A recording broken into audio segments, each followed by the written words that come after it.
vueltas, pica pica. Estoy usando la varita, mientras todo dinamita. Todo flexi con mi chica, dando vueltas, pica pica. Estoy usando la varita, mientras todo dinamita. Sueño más de lo que debo, despego, quemo eso, subo al cielo, pero arriba no me encuentro nada nuevo y luego acabo todo tirado por los suelos.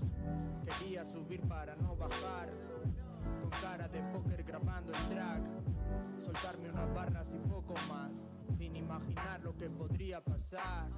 Siempre sonrío con los ojos cerrados, bebo batido en la escalera sentado. Hermano, ¿por qué andas preocupado? Pensando en las cosas que aún no te han pasado. ¿Qué pasó, mi pana? Estoy matando monstruos con las hawaianas, volando en posiciones raras, el peso de mi alma en una tana. Todo flexi con mi chica, dando vueltas, pica pica. Estoy usando la varita, mientras todo dinamita. Todo flexi con mi chica, dando vueltas, pica pica. Estoy usando la varita, mientras todo dinamita. Los sueños se derriten por aquí, es así. Veo la vida como Dalí, yo soy quien soy, yo no pienso huir, aunque tenga que subirme al ring. Aunque busques el significado del amor en Google, tú dime que me quieres pero no lo jures. Yo sigo como Goku, yo sigo en mi nube, regando las plantitas empezando el lunes. Mi vida es una jam, yo no trazo un plan, lo que tenga que venir vendrá. Yo soy de verdad, yo piso la tierra, tú solo pisas pasos de cebra. ¿A qué esperas? Abre una ventana nueva, súbete al tejado, tumba las antenas. Respira bien hondo, puedes ser quien quieras. Escúchate por dentro a ver qué suena.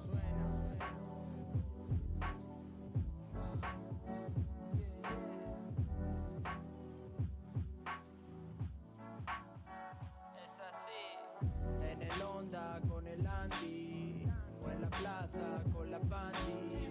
En el Honda con el Andy, o en la plaza con la Pandi. En el Honda con el Andy, o en la plaza Juan Ríos. En el Honda con el Andy, o en la plaza con la Pandi. En el Honda con el Andy, o en la plaza con la Pandi. En el Honda con el Andy, o en la plaza con la Pandi.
Alright. Hello, everybody. Welcome back to the stream. Congratulations. You made it to Friday once again. Hope your week was hopefully not as stressful as you were thinking. Hopefully it was easy for you to get through to Friday and all that. Welcome back. Let's see. I'm sure all of you probably know the internet is losing its mind at the moment regarding recent events. Queen of England kicked the bucket, and I think the other one a lot of people are making a lot of noise about is Thurston Waffles, which is the white cat from Perfectly Cut Screams that you would see. That screaming white cat in a lot of the memes. His name was Thurston Waffles, and he also kicked the bucket pretty much on the same day as the Queen, I believe. Outside of that, I don't have a lot of other news aside from the fact that we're going to have a little bit of a lesson today. I mentioned previously in one of the streams that I would actually sit down and do a little bit of a building tutorial on pretty much my methods for building, what I use to build architecture and buildings in Minecraft. At least as of right now, the stuff I have for you guys is fairly rudimentary. It's not crazy advanced. It's just a lot of the common building techniques I regularly revisit and use pretty much all the time when I'm building. I'm not sure whether or not I'll do more lessons in the future. It's just going to depend on what I can produce for, like, quote-unquote lesson content. But, I mean, if you guys would want to see more of that, then yeah, by all means, I will definitely get on board with that and actually put some serious time into designing some like visual tutorials and lessons and whatnot to show you guys.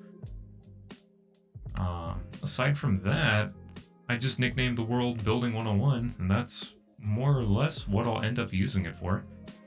So I guess we can just dive right on in. I will show you what I got going on here.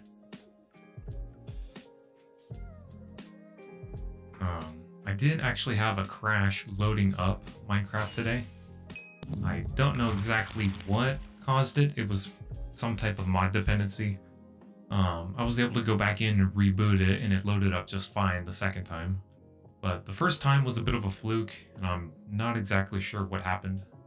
I'm going to try my best to keep an eye on it and fix it if the problem ends up showing up again.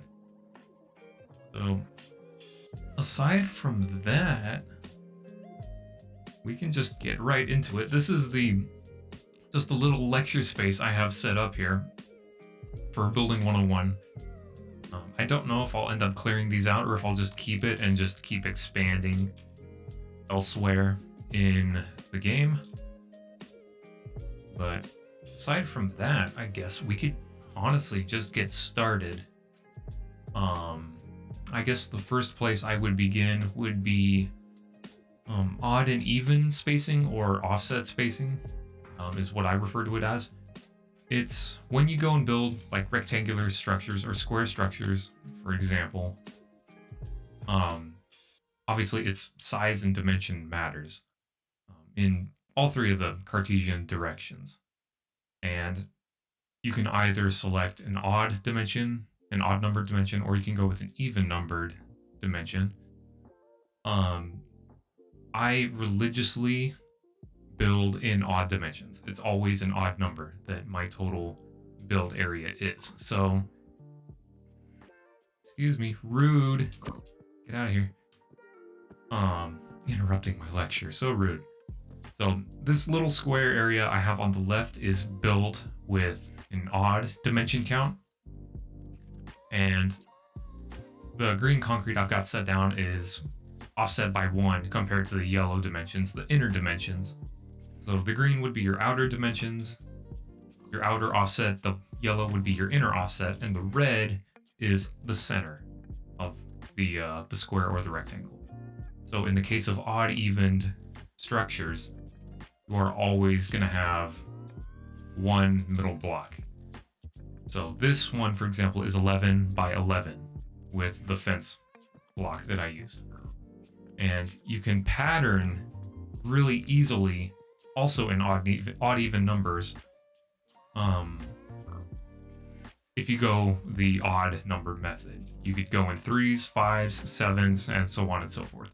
So here I just did 1s, obviously. The corner is a unique situation that I could cover later on. But for example, here we can go in 1s, we could go in 3s, 5s, and it'll still maintain its spacing from the middle. So there's always a little bit of flexibility when you work with the odd numbered dimensions. And the same would go for the inside area as well. And with that, you always have a singular block center. And that's when you could start thinking about dabbling in circular types of shapes if you really wanted to. And you would always have something with a respective center to it. And it's a lot easier to work with if you're doing like semicircular, ovocular, or ellipsoid structures.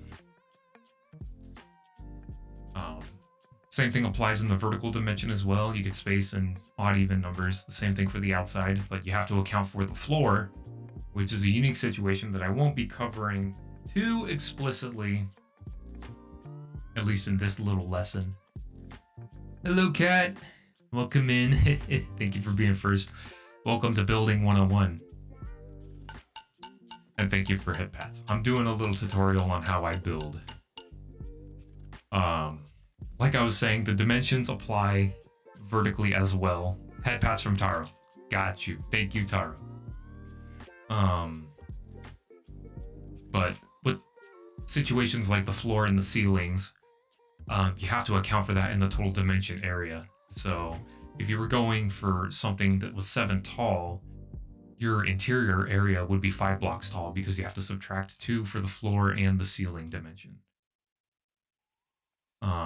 That also applies in even numbered builds, which is what I did here. This area is 12 by 12. And because it's even, the minimum center block area you're always going to have will be 2 by 2 at its smallest. So same thing, very similar to the other one. You can still get away with ellipsoid structures, but having a true 1 block center is impossible. And the same thing applies with patterns. You have to be careful and make sure that patterns on walls or floors are in odd or even numbered dimensions, or else it won't work. So like here, you can do your 2s, your 4s, your 6s, your 8s, etc. But there always has to be a, a 2 block spacing in between at its smallest. You could go 1 block spacing, but things start to get weird when you mix and match odd and even numbered, patterns. It is possible, and that's kind of one of the benefits of even number building. But I have found it to be a lot trickier to do more organic builds using even numbered structures. And you can tell the spacing, if you were going by even block dimensions, also changes if you're trying to go by 2s.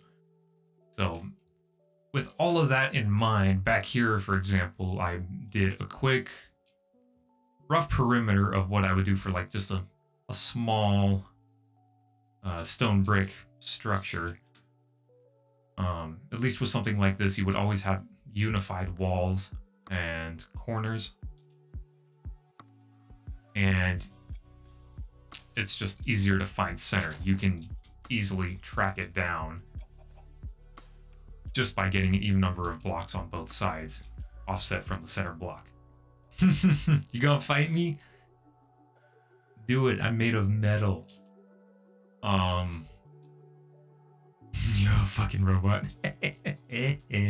For context, I bought something off of Cat's Throne earlier today. I told you my revenge would be had. I told you there would be retaliation. Throwing me into the ocean. I'm water resistant for the most part. I don't know if I'm buoyant. I haven't tested that. Man. But yeah, for example, with this one, to find center, you're gonna have to track down a 2x2 block center, which is gonna be a little bit harder to do. And like if you wanted to do like perimeter areas or something, you gotta remember that everything is gonna be in twos.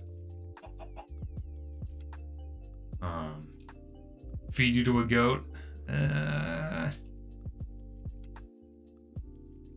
You know, I haven't thought about that yet. That might actually be problematic. Don't feed me to a goat, please. You have to find me first. Outside of odd and even dimension building, you also have that visual element of depth that can really help you complicate the appearance of your builds. And this is especially applicable to stuff like castle walls or how would I phrase it? Large fences, something surrounding a large perimeter. So for example, here I went with just a simple 5x3x5 block structure, assuming this was like a stone wall surrounding a castle courtyard, something odd like that. And just doing it with the regular blocks, obviously it's kind of dull and boring. And there's a lot that could be done here, especially if you go 3 blocks deep, for example. Again, you will always have a middle block to work with. So if I'm doing walls, they're always going to be 1 or 3, or even 5. But because of its thickness, you can actually really experiment with the outer layer, and for what it's worth, the inside layer as well, for doing things visually to alter its outside appearance to give it more texture and depth. So for example here, just a simple step up would be recessing every other section of wall and filling it in with like a cobblestone wall, for example.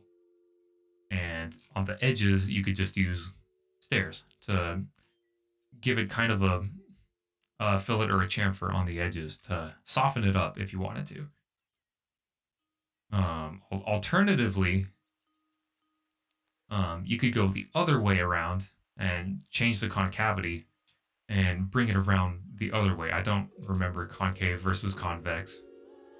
I I should know better, but the same thing applies. You can still go with, you know, recessing every other column, but on the outside you could flip those stairs around and give it greater presence and just a more complex appearance overall. And the nice thing, again, going back to odd number building, is that this is always repeatable. As long as you add on another set. Or in this case, I guess it would be every 2. So you could essentially take this entire section right here and just tack it onto the end, and the process would be repeatable infinitely. It would get complex with respect to like corners, for example, but if you wanted to, you could just take it around like that and the process would still repeat just fine. And that way you can actually maintain a corner and still preserve the overall pattern itself. Now, going back to my odd numbered building, when I'm fleshing out the general shape and flow of a building, I'll actually do the block perimeters of each section. And I just did these at random, just made sure they were odd numbered, randomly spaced. I didn't have any rhyme or reason to it, really. So I typically, when I'm setting up a build, I'll establish the block perimeters for the chambers or the areas of the rooms. So for example, here I pretty much interlaced 3 different rectangles, and I just made sure to preserve that odd numbered dimension in every respect. And when you do something like that, you can actually really flesh it out into some interesting builds. If you use all of those techniques, especially the offset by one or even excuse me, odd numbered building, it allows for the possibility for you to implement uniform symmetrical patterns that will always have a middle block. So in this case, I just put together this little fantasy castle build, and I took that back and a bit further. I actually raised it up and kind of gave it a curved ceiling, a glass ceiling of sorts. And because it's all odd numbered, all of the textures and patterns line up properly. The blocks, the slabs will always terminate on the corners and the ends of the structure, and there's no oddities.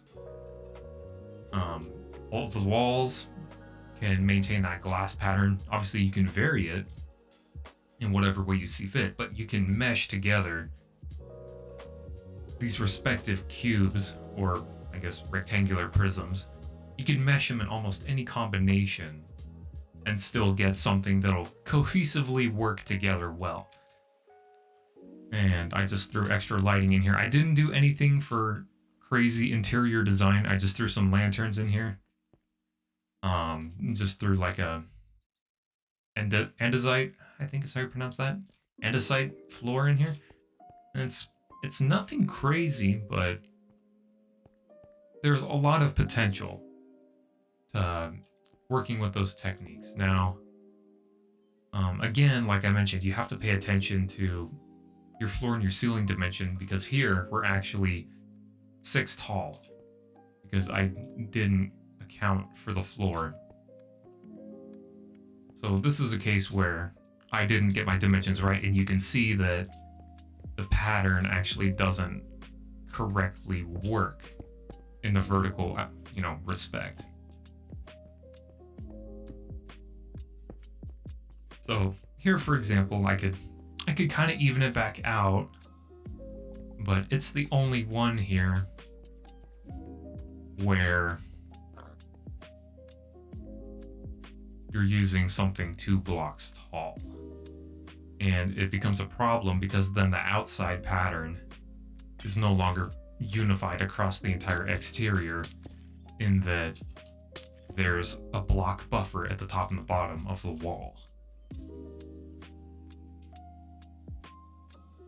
So what I would always recommend is, number 1, building in even numbered structures, and messing around with the thickness of walls to allow for texture and pattern. And you could pretty much expand on this structure infinitely if you want to. You could always just tack on another set of blocks and just build that up. So here, for example, I could take this all the way up to like another tower or a spire or something. There's a lot of potential. You just have to be attentive to the spacing and the overall size, and obviously what you're intending to do with that area that you're building.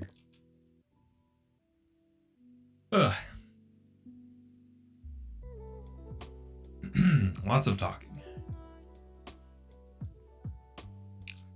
But for, all things considered, that's more or less everything I had for this little snippet. Just a cute little, I guess it would be a lecture, I don't know.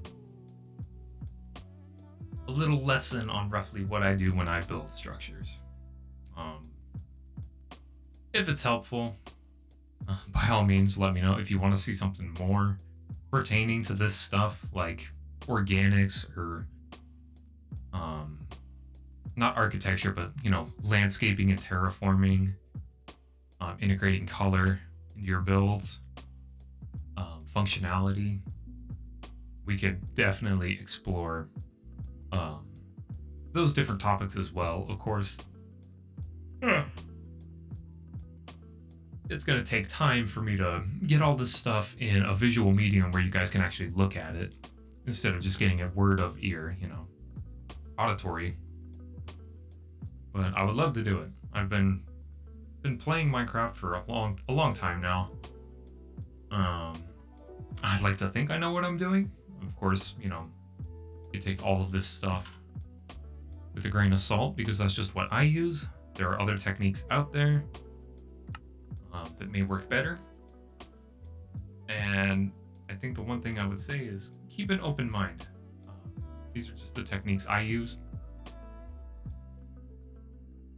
I found them to be helpful, but you know, there's absolutely nothing wrong with attempting to pursue your own style and completely deviate away from what I just said. That's honestly the beauty of it all. In that, realistically, there is no wrong way of doing it. It's completely subjective.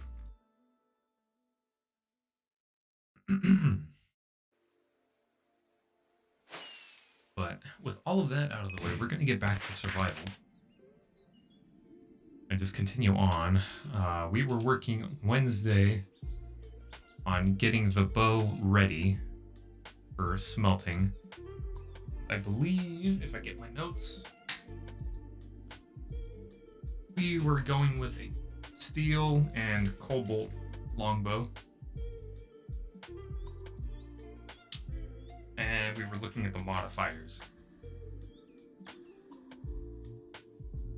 So I believe, based on my notes here, we were looking at getting a haste modifier, a sharpness buff, and a fire damage buff to the bow, because the longbows are actually fairly slow.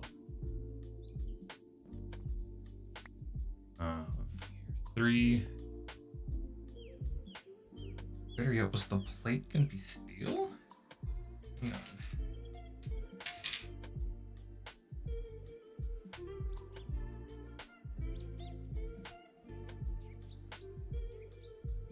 Here did my notes go? These are the notes for the sword.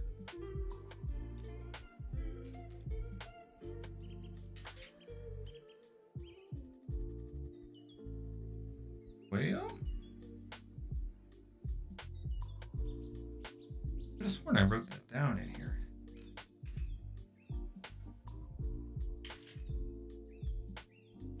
Interesting.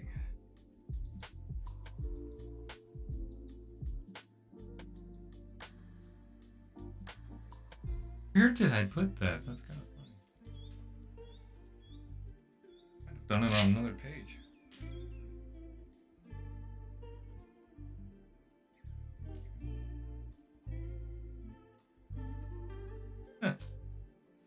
Oh well. We had the materials already in the furnace. Let's see here. And how many did I do? Okay, we did 8 of each. Oh, thank you for the hydrate, cat.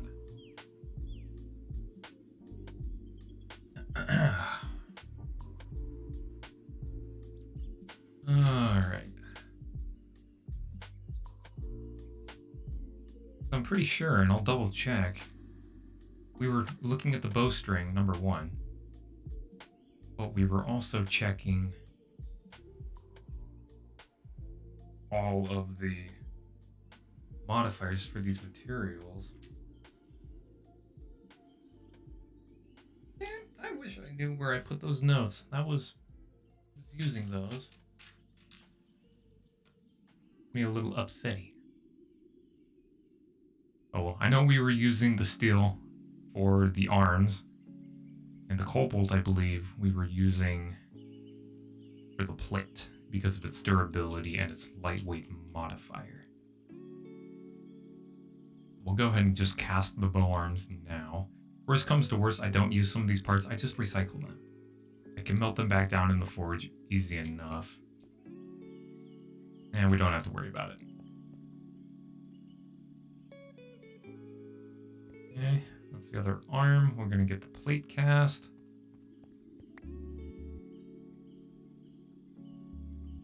And we're going to get this excess steel back out again. And the ingot cast.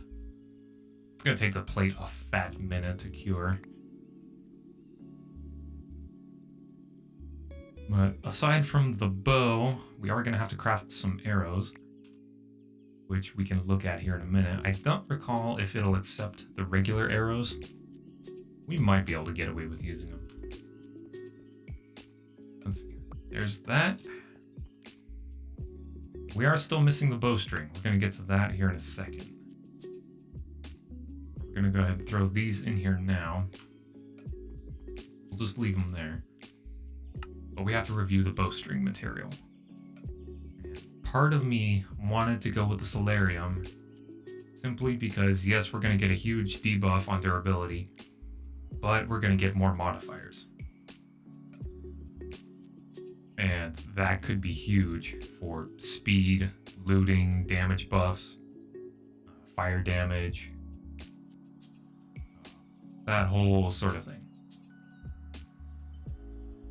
Now, whether or not I actually have to cast it, I'm not sure. But it's simple enough to make a bowstring. We just need, again, the stencil. And we can take it over here. We're not going to be able to make it out of stone, though. So I'm wondering if I just have to throw the selenium ingot on here. Now, selenium is actually really easy to work with. The only thing you need is, number one, you need gold and soul sand. That's all it is. And you stick it in the Ender IO alloy furnace. And it'll actually produce selenium really quickly. I don't remember. I think the ratio was 1:1. It's really good for durability, but it does have the material property of splinters on most of its parts, which will actually damage you if you're using it. It happens at random, and it can be a little bit of a shit, especially with, obviously the knockback effect or the pain effect you get when you're hit. It really messes with things, especially if you're using it in combat. So we're gonna see what happens. I don't know if this is just gonna drop in or if we're gonna have to cast it, because I have no idea how to make a cast for a bowstring.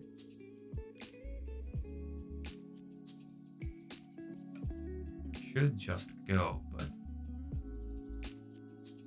part of me isn't seeing how.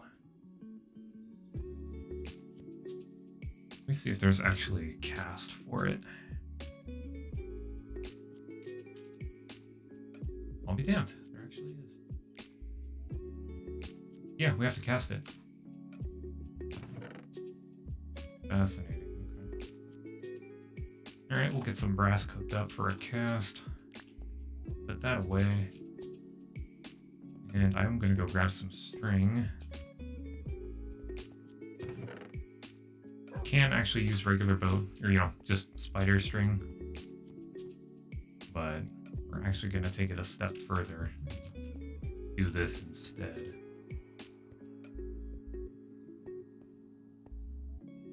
I'll go ahead and toss the selenium and get in here anyways. We just gotta wait for it. It should heat up fairly quickly.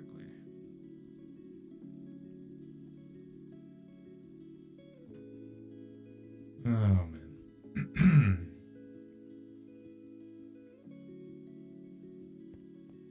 Aside from that, for modifiers, how do you make that?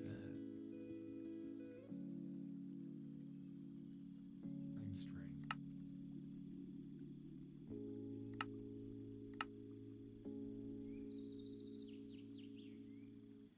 Where do I get that? I would love to know. Naphtha, I don't know what that is.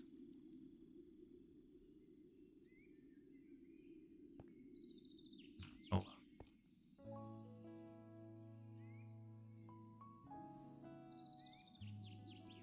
Okay, there's the bowstring. We're gonna slap all of this together and actually look at the numbers.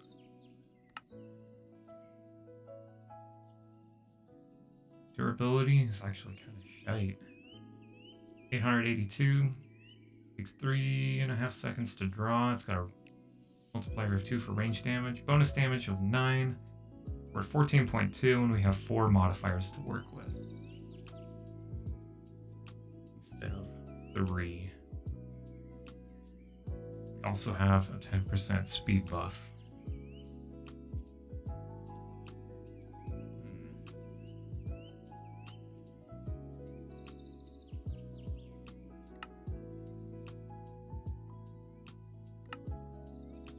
Modifiers, I guess.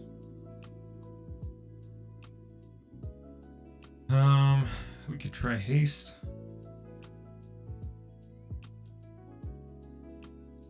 Possibly sharpness. Just have an overall damage buff instead of a specified one for a particular type of mob. We might do a diamond or an emerald.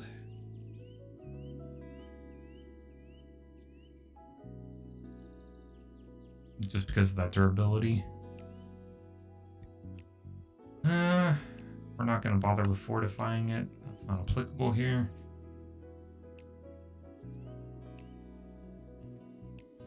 Reinforced might be good if we just want to up the durability. You'd use the 4th slot for that.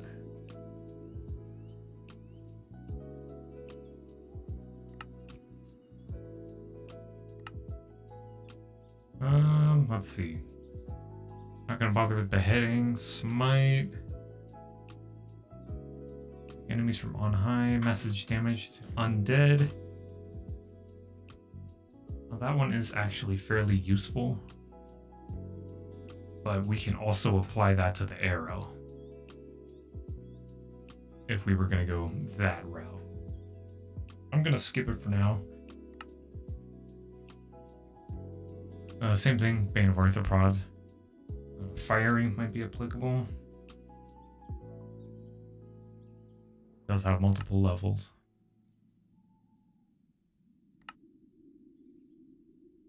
We don't have any Wither Bones. We're going to skip Necrotic and Knockback.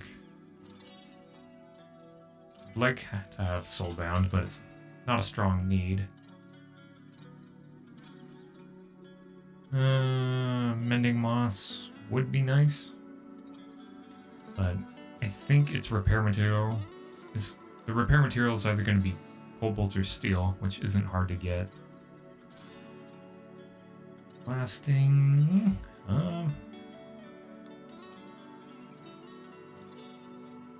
multiple levels. That could be interesting, but I don't want to get myself killed doing that.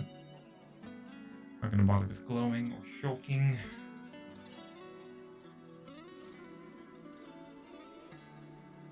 Bins could be good. We could do that for projectiles. We haven't done any underwater exploration yet, so I'm not gonna really worry about it.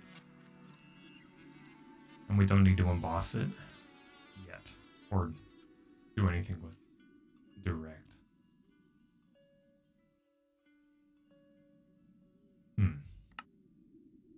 Well, I think we're gonna go with haste, sharpness.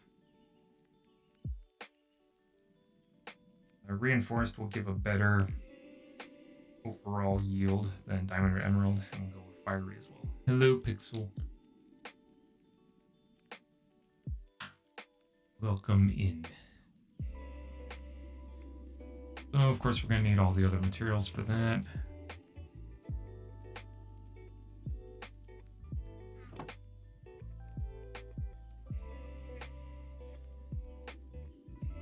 I believe it's 24. 24 with the blaze powder. And we will have to make the reinforced stuff, but it shouldn't actually be too expensive. And nether quartz, we're actually going to need quite a bit, 72 in fact. That should be enough. I'm going to go ahead and put this away.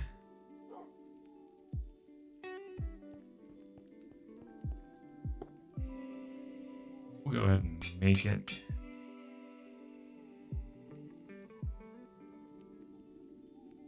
Go ahead and give it the haste. It's going to add another 18%, or no, 10% to the speed.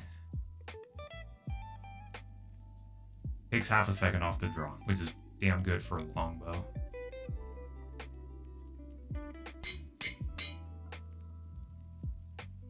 Throw the fiery on there.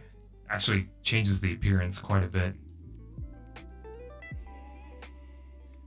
It's going to add an additional 1.6 of fire damage with burn for another 4 seconds.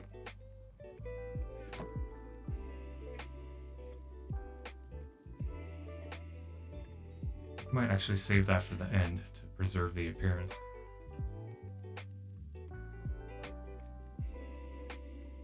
That actually does look kind of neat.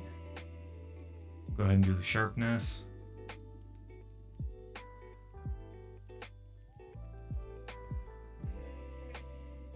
There we go. I don't want to roll that over.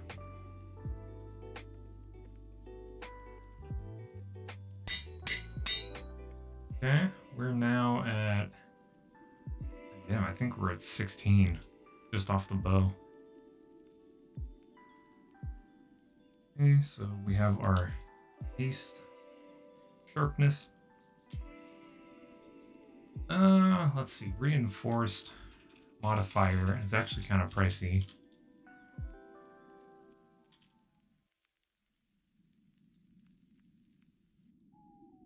Remember which one it was in Tinker's. Here we go. Reinforcement, I think was what it was called. Let me double check.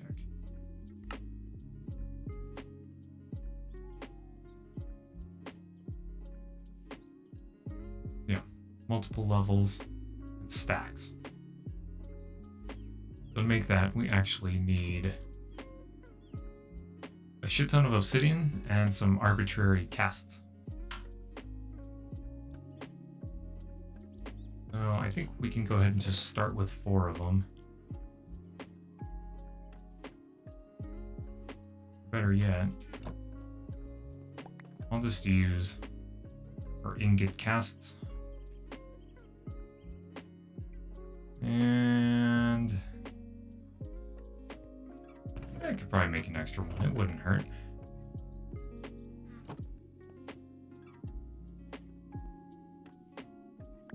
We'll just use that. Also need a shit ton of obsidian.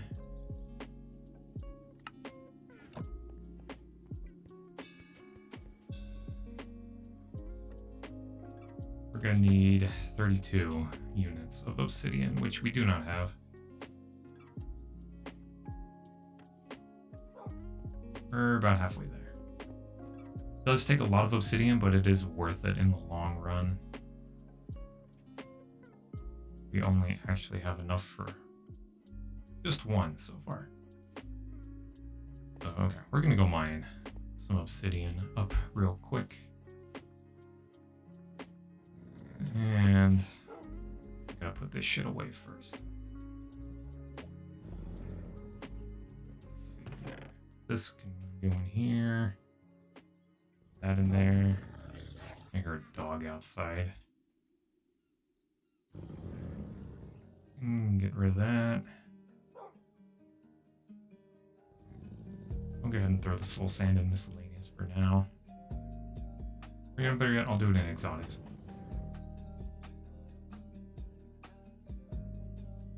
That away.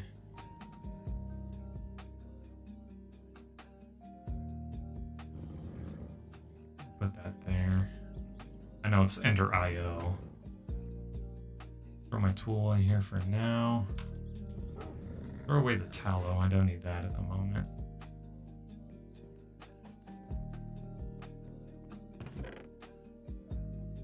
Leave that right there.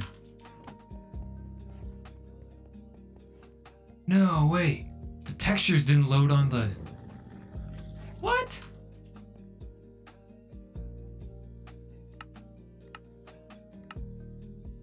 My picture's borked.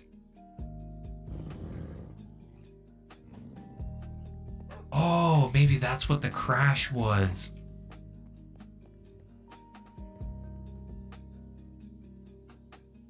Oh man, Bibliocraft borked itself. It's not even recognizing the blocks anymore. There's a painting press. Holy smokes. It took out my paintings. It took out my chairs.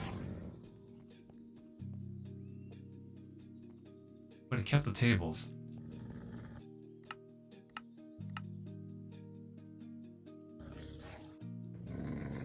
And boy, did it really fucked with us. Okay, I'll have to fix that in a minute. L indeed. Fat L. What the hell? Yeah, it lost the textures. Okay, I'm gonna have to patch that. Somehow, one way or another. Interesting, okay. We'll get around to that later. I'm gonna throw this in here. Got plenty of food. Take the bucket and the torches with me. And we'll take a bucket of water for the road. Damn.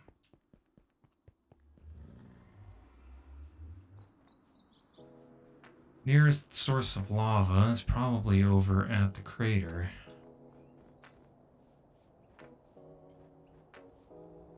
Damn. You doing anything interesting today, Kat? Any fun stuff? Or are you still grinding out those applications?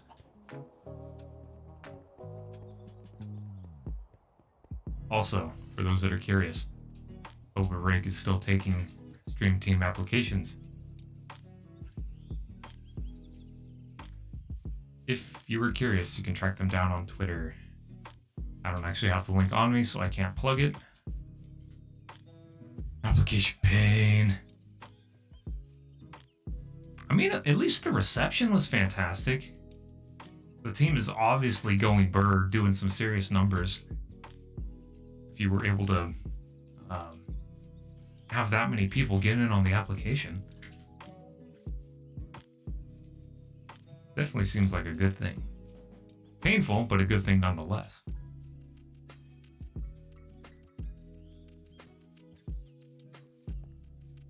Okay.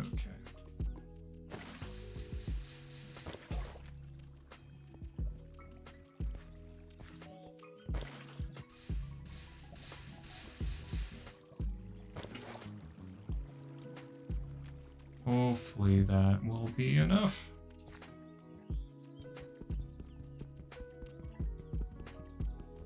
Oh man. Yeah, I'll be curious to see who ends up getting selected for the team. It'll be very interesting regardless of the results. And my curiosity, damn it, can't help itself. Let's try this. I bet you there's nothing below this set.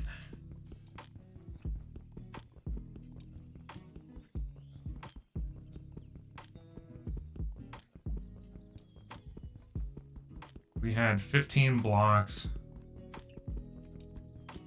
back at home.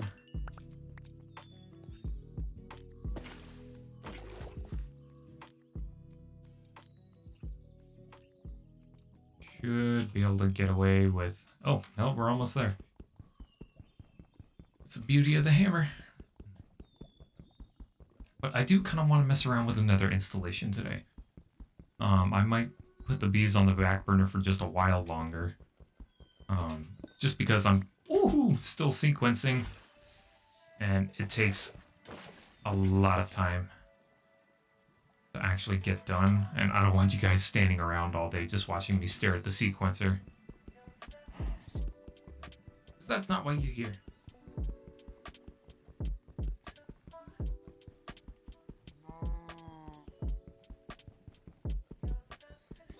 But I will most likely end up... Oh! I didn't get any of that. Damn it. I'll most likely separate out the VOD for that cute little 20-minute building lesson. I'll probably try to stick that in its own YouTube playlist once I export the VOD out. I still gotta try and clean up the VOD from Wednesday, because that thing's probably a hot mess.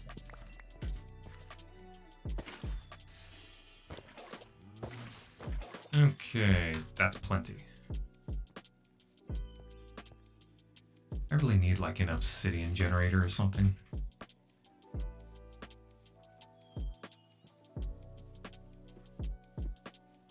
Hell, even a cobble generator might be good.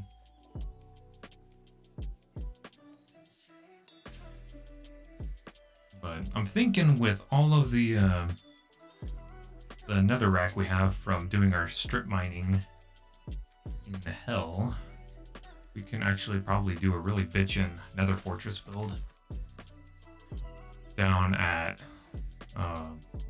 Y31 at lava level. So living while you live it, Cam. What's the word, my man?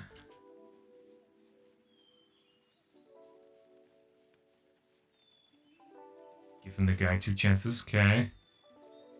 He's still fucking it up.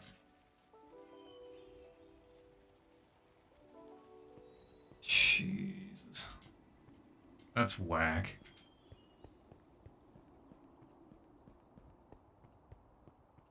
Oh, you know, like I always say,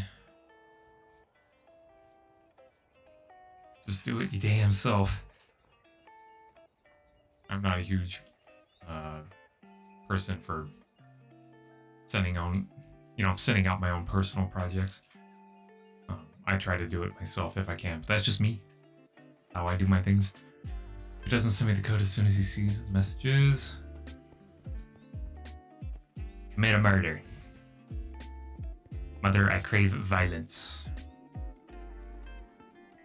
Oh yeah, I mean, if he's scamming, lambast him. Absolutely. All is fair in love and war, you know, as they say. But there's one thing I really hate, it's when people get scammed. I do not like that shit. It irks me quite a bit. Ooh. Okay, let's see what this does. Reinforced adds a 20% chance not to use durability. Okay, so it really doesn't directly change the durability modifier itself, but it does give it a chance not to use durability.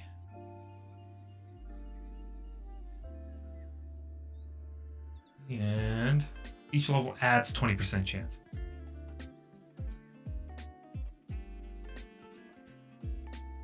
Ugh.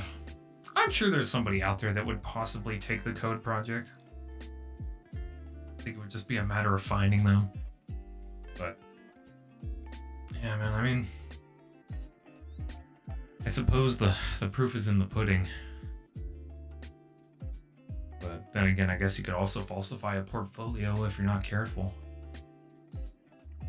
I don't know. I don't even know.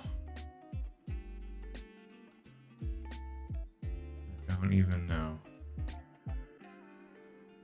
Okay, we're gonna throw this reinforced modifier on here. I don't know if 5 is gonna make it invincible. Right now, we're at 80% chance not to use durability. I don't even know if I could go to 100. Makes no sense. Oh! It goes in ones. Oh, I see. It would take the last modifier. You sack of ass. I must have misread the modifier. Oh yeah, no. That's completely fair. Thank you for clearing queue, whoever did that. Cat or Taro. I'm guessing Taro's busy at the moment. Okay, we're gonna grab that. Well, I guess I have spare reinforcement modifiers for later on. We have a 20% chance not to use durability. That's alright.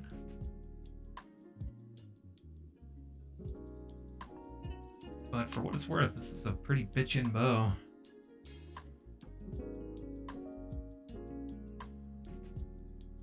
Bonus damage at 9, that's solid. That's not even including the arrow.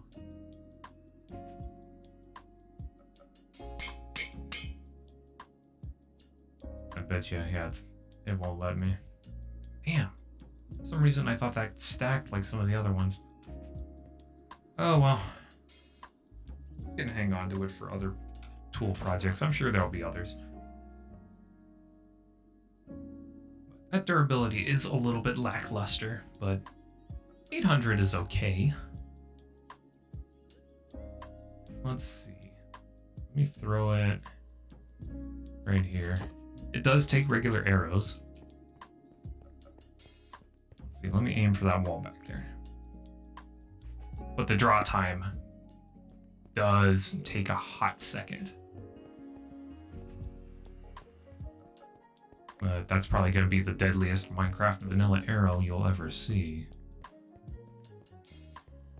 Speaking of which, we can also make some arrows. Now, I haven't gone to the Twilight Forest yet. So we're not going to mess with any of the Twilight modifiers, but we could in the future.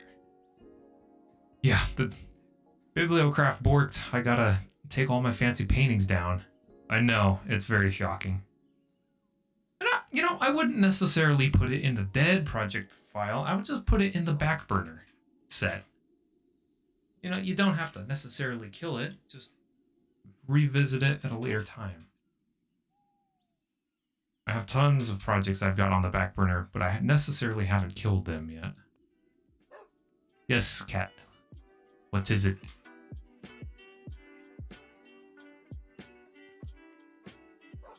I'm gonna get some stuff ready for a bow here. Or, not a bow. Arrows. You remember how much it was for the PC that we were building? If I remember correctly, I think you were aiming for... I want to say...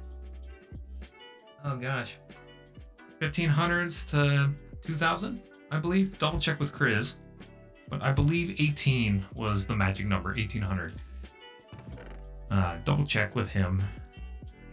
But I'm pretty sure that was the number we were aiming at. We're gonna go ahead and get stuff started for an arrow shaft while we're here. Don't think... Is that it? Yeah, arrow shaft. Let me grab the loveliest book of them all, Materials and You. Materials. The arrowhead uses the regular material modifiers.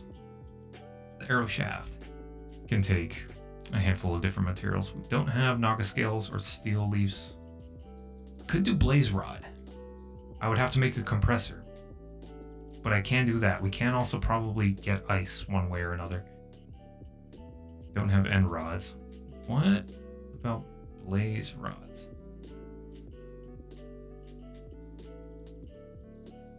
When projectiles move slower but don't mind gravity as much, so there's less draw.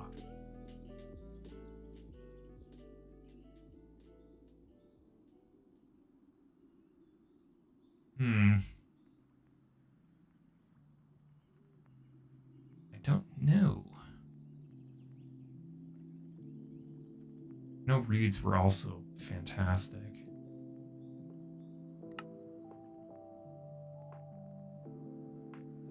Ice is okay, but there's no bonus ammo. Oh. Ah, damn, I wish I could manufacture Enderium. That would be OP. No flight time at all? Oh shit, that would be nice. I do kind of want to see what the blaze rod can do. But to do that, we're actually going to have to manufacture another thermal machine by the name of the compressor.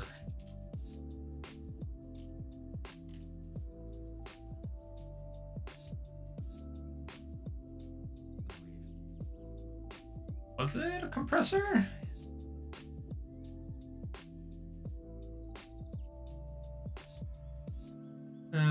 Pulverizer, sawmill, induction smelter, isolator, compactor. That's what I'm looking for.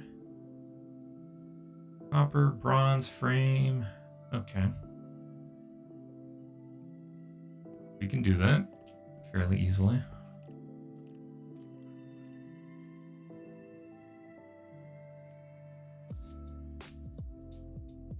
Grab that stuff. Where's my tin?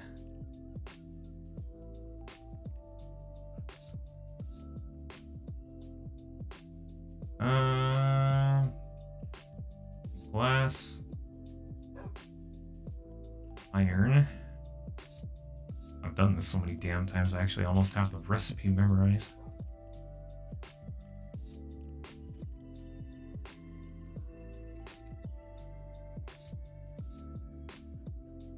That. Throw that there. Our machine frame. Gears. Oh, we need bronze. That was the other thing. I believe. Let me double check.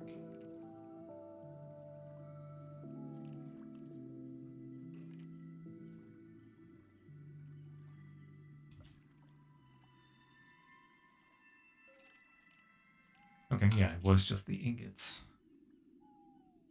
And a piston. I believe I had one more.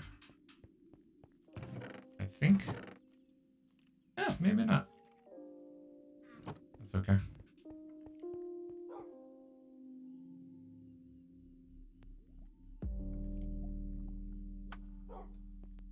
Let me run over here real quick.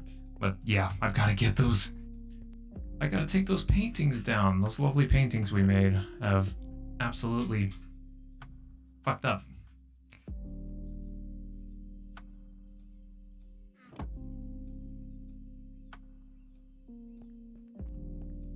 That's a shame.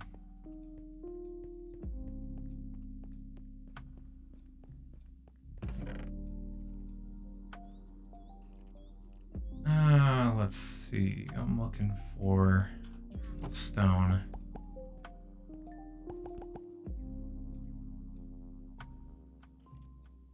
That, throw that up there. Piston, that should be everything.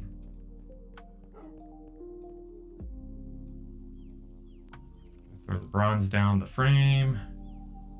Oh, forgot the redstone conductor, I believe is what it's called. Reception coil, that was what it was.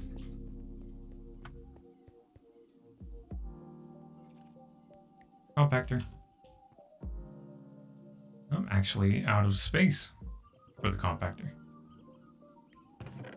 And our machine is done. Save for some extra dust. I gotta throw in here.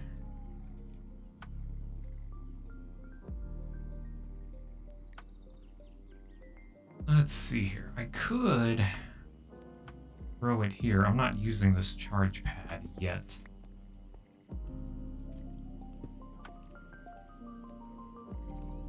Go ahead and disable the configuration stuff.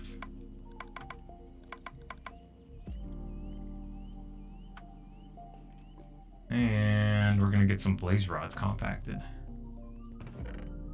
out of strictly blaze powder.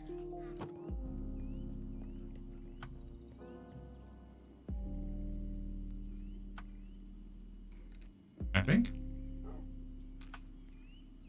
I might have done that wrong. Compactor. Oh, you need 5.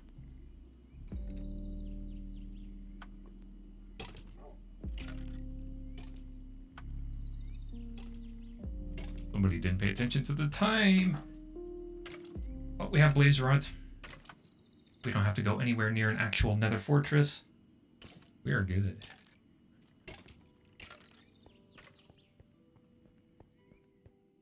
I think I can actually just make it here.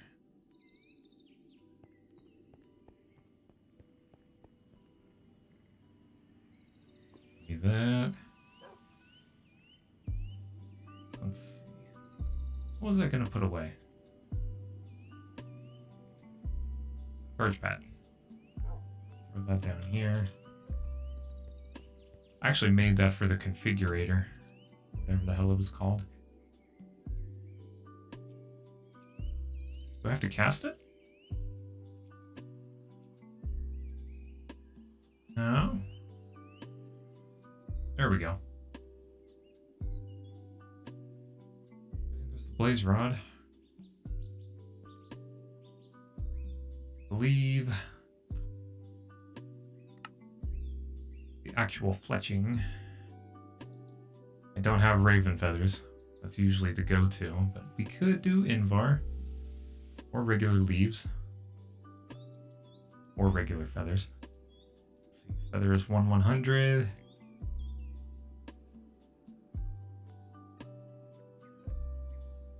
550. Strength and magnetic. Ooh.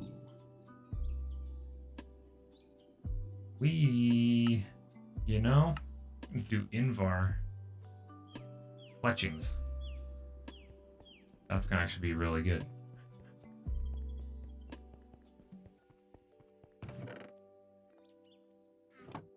I just need to make a regular one out of feathers. I need feathers.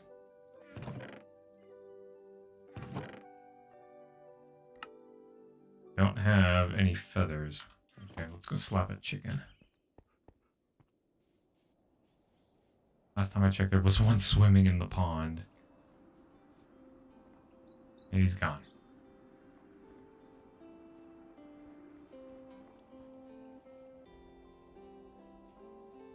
Fear not. There are plenty of chickens.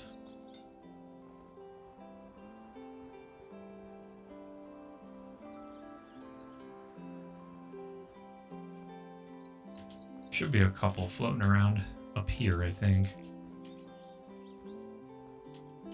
Yep. Hey, buddy. Thank you.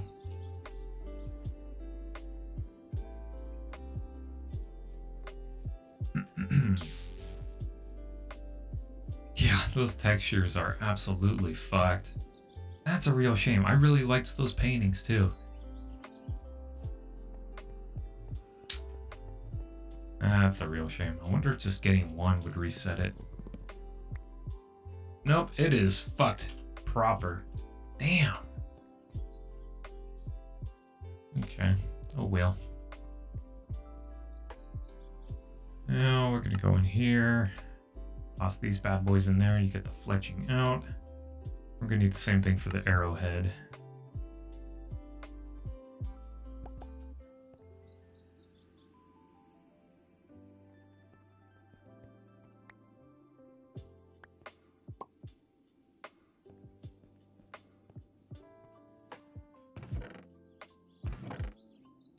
And we'll grab...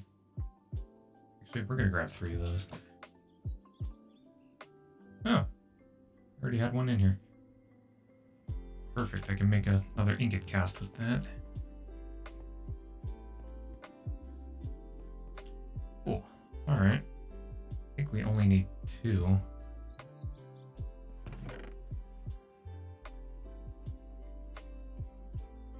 What was the material cost? Both of these? Okay, they're both 2. Excellent. Drop Invar in there. And the feather.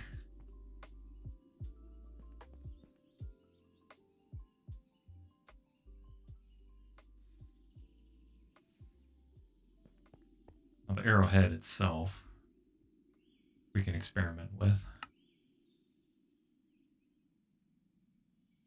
Because we go back to the regular tool materials.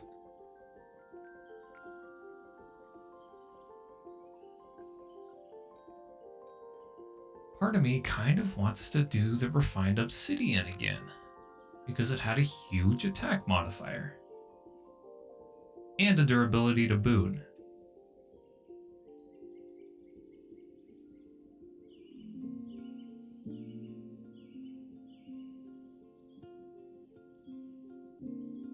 Yeah. We're gonna need 2 of them.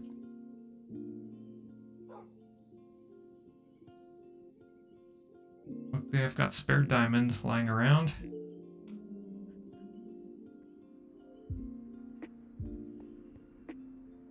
toss it in our favorite metallurgic infuser.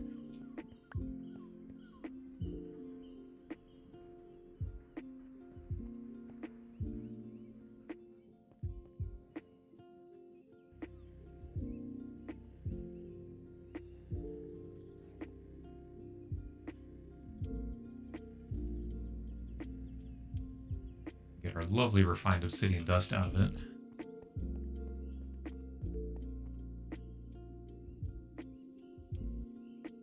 We are ready to cast the Invar Fletching. You'll actually see I'm not making one arrow. I'm actually going to be making a whole set. It just uses one item slot. It's kind of interesting.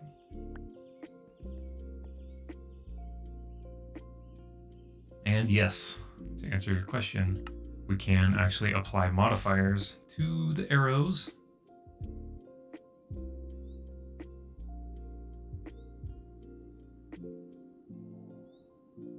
But with that one, we could think about possibly... we're not going to have to worry about haste. I don't think.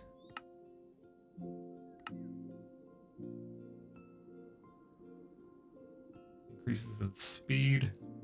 Increases attack speed. I don't know if that applies to the bow or the arrow speed.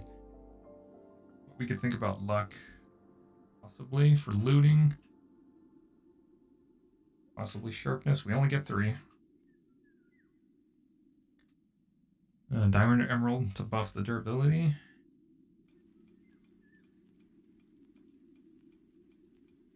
And we're going to skip fortified.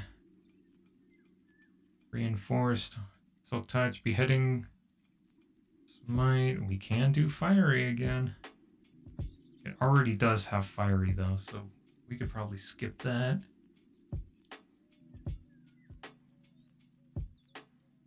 Postage Ko-Fi goal. Huge. I love that. Noted. No, I don't have an evil cackle.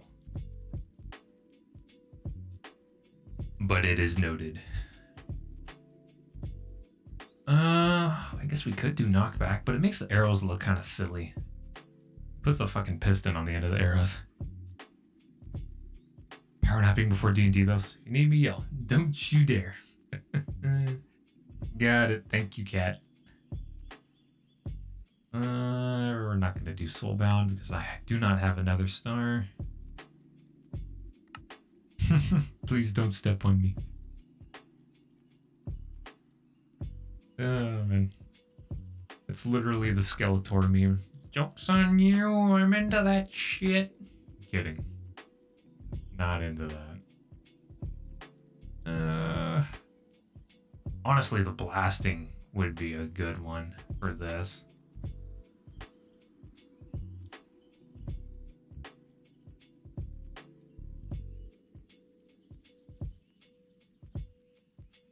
Only requires 1 modifier, but it has multiple levels.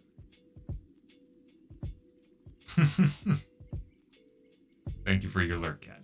It could be good. To think about it. The Invar is blast proof on my armor, so it could be kind of interesting.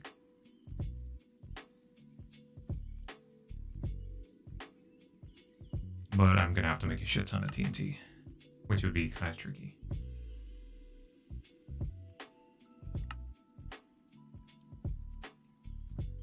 Not gonna mess with webbed.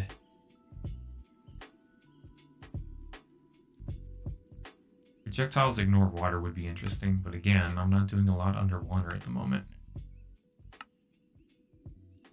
You know, just for the hell of it, I'm thinking we'll stick with the 3. Luck, sharpened, and a diamond or an emerald buff. Probably emerald, since I do have some of it lying around.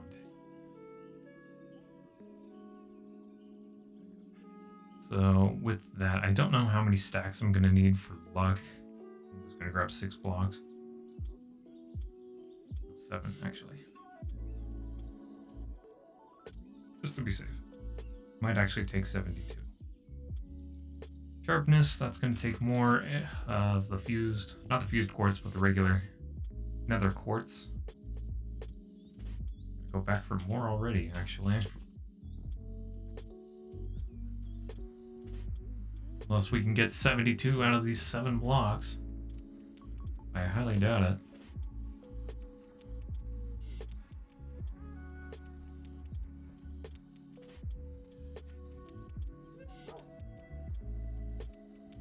I turned all of it into fused quartz.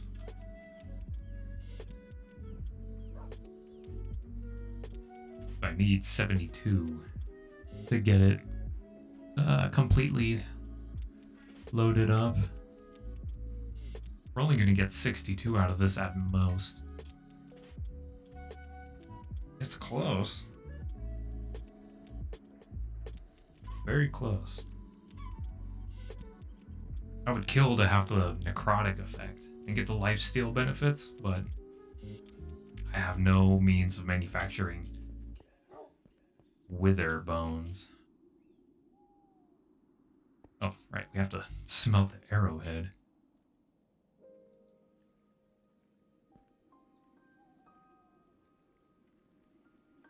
And money. So when we put this bad boy together, we get not one, but 233 of them. 14 attack damage, 100% accuracy, and 3 modifiers to boot. We have hovering, dense, durite, devil strength, and magnetic on it. The only one we don't benefit from is the magnetic. The durite kind of lines up well with the chance not to use durability that the bow has. But that right there is almost 30 units of damage off the draw.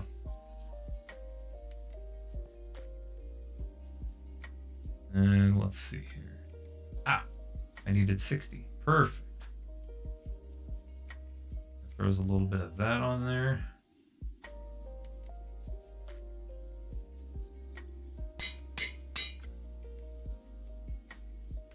Emerald would take our durability up to 349.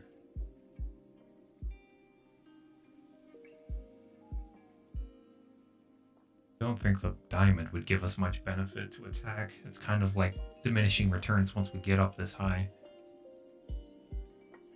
Okay, we'll roll with the emerald, why not? And last but not least,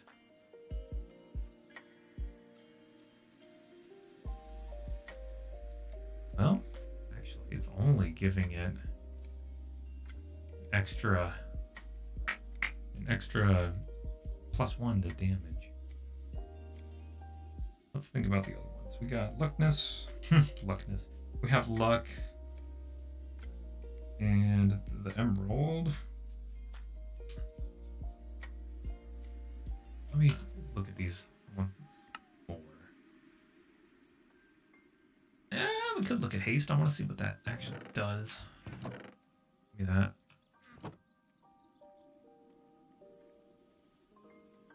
Doesn't apply to arrows.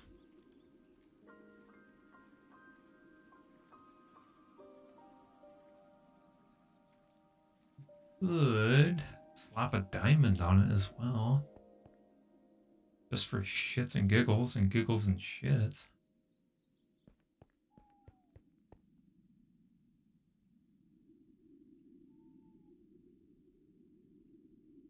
Gives it just a little bit extra on the damage, the +1, and a little bit extra durability. We're shy of 400. 15 attack damage by itself. That is menacing. Okay. I like it. We're gonna keep it and use it. Absolutely decimate our enemies with it.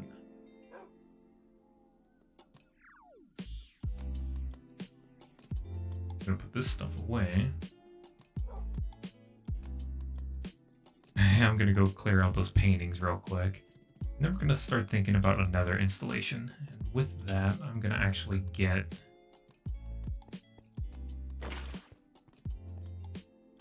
Let's see, I'm using all my buckets at the moment. I need to go take some lava downstairs. I'm gonna take this extra nether rack, toss her in the big furnace. While we wait, I'm gonna remove all these fucked up blocks.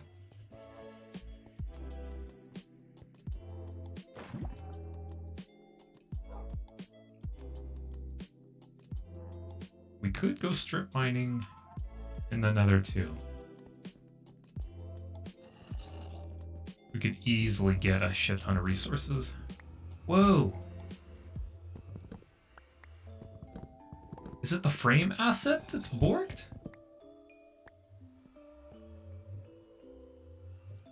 In the canvas. Hang on, I want to see everything that got nuked. Oh no. Oh no. Oh fuck. That's not good. It is absolutely screwed up. No way. Even the signs, lamps, even the shelves are kind of glitched out. Damn, that is such a shame.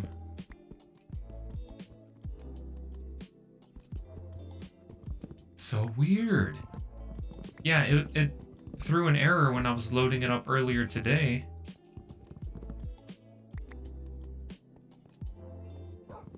And it crashed on initialization. I had to do something with a confliction between Ender IO and other things, but it is absolutely fucked.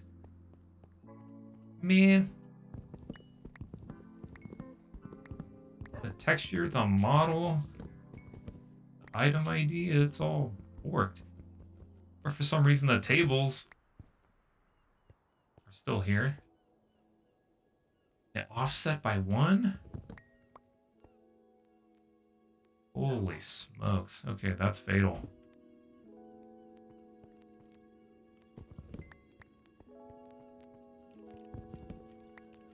That's so weird.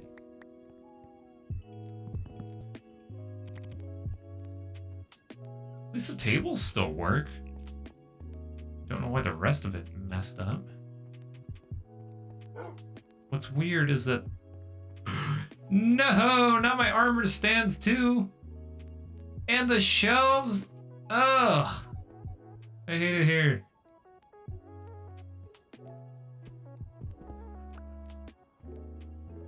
The bookshelves still worked. Oh, now my armor stands. Oh, it absolutely... Something's messed up. Bad. It looks like a cage.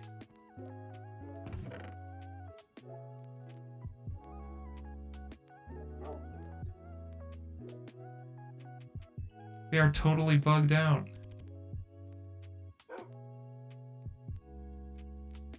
Oh my days. Can't say I've had this happen before. I'm gonna put all of these in one ugly section just for themselves.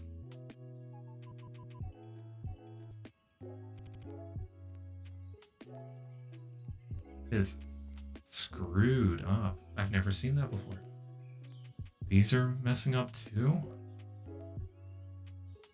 Dang, that is bad. I've never seen that happen before. I hope it didn't mess up anything else. It looks like it's just Bibliocraft, luckily. And only part of it. But it goofed all of the shelves up.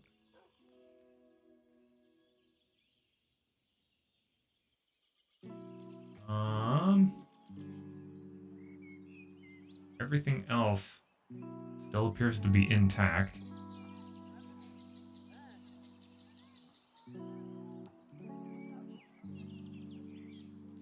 I'm not going to keep scrolling because that is really stressing out my system here.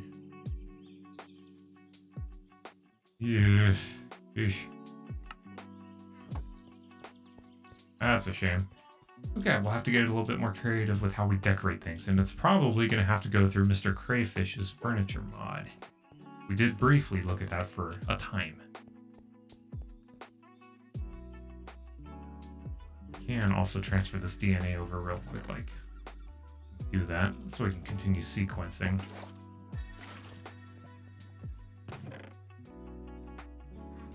We can also get the genetic database manufactured. That was another big thing I had to look at.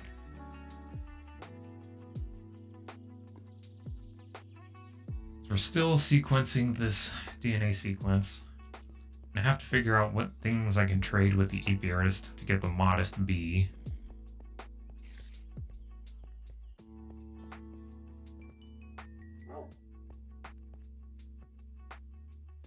Okay. Yeah, we're gonna have a lot of netherrack to mine. That's easy.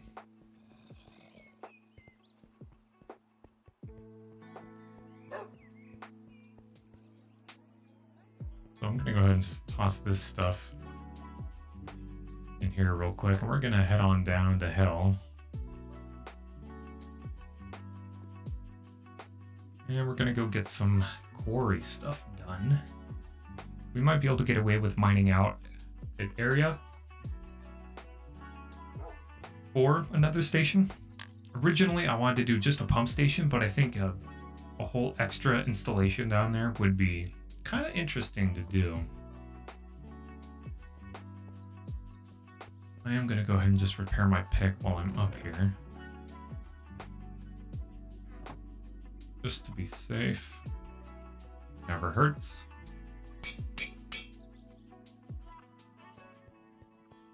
Honestly, I could leave the axe at home now too if I wanted.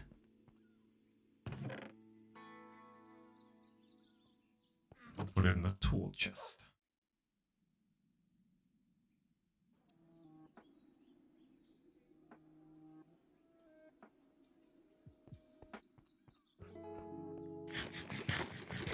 This bow and arrow is actually going to be a very deadly combination.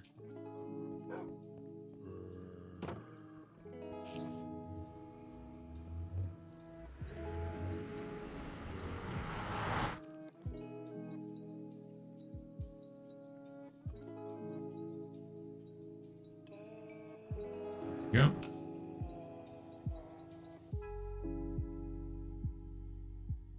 Okay.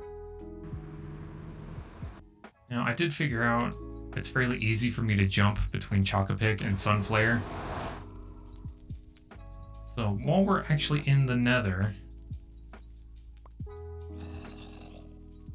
I'm actually going to run the Chocopic shader, because it's a lot easier to see things. And, you know, the lava isn't absolutely cooking us out with the bloom effect. Okie dokie. I guess part of me just wants to set up a quarry somewhere in here.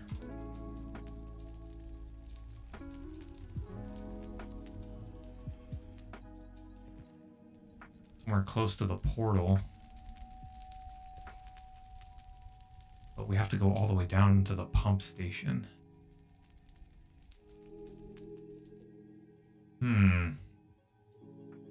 Definitely tricky. You know,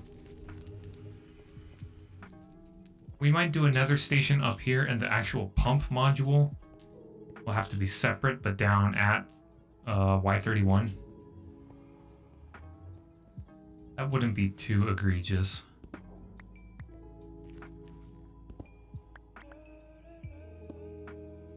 We'll go ahead and just work a quarry out in this area. And of course I forgot to bring my axe for the trees. Okay, that's what I get. Yeah, whatever. Get them next time.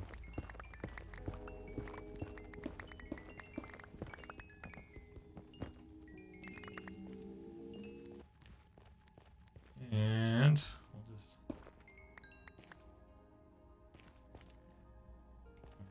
Okay, this lines up correctly.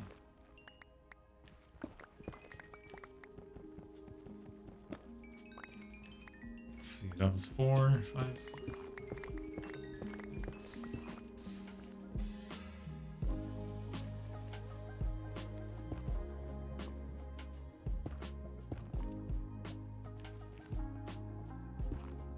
Okay. I lost count. 3,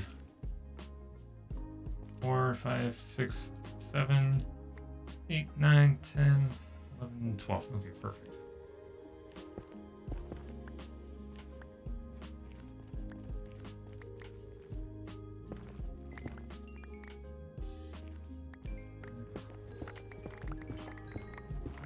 Oh.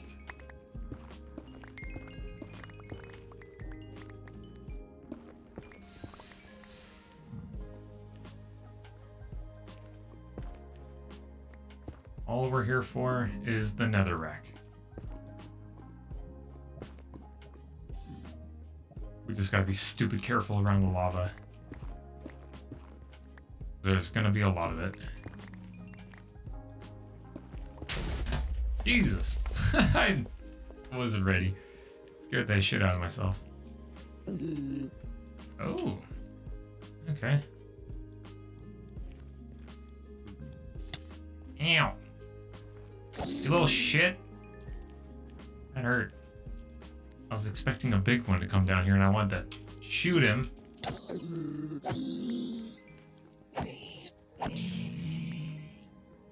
Any other friends that want to play? One more. Kind of slow.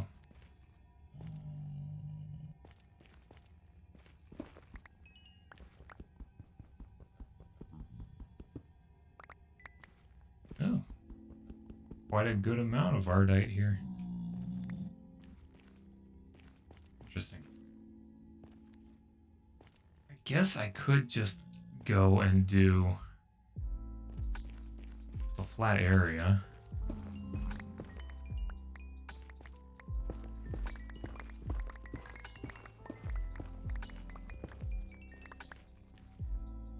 That wouldn't be too egregious, would it?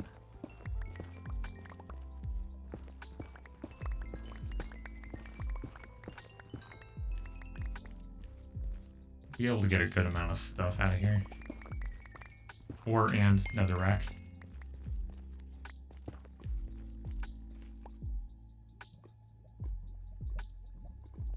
Okay.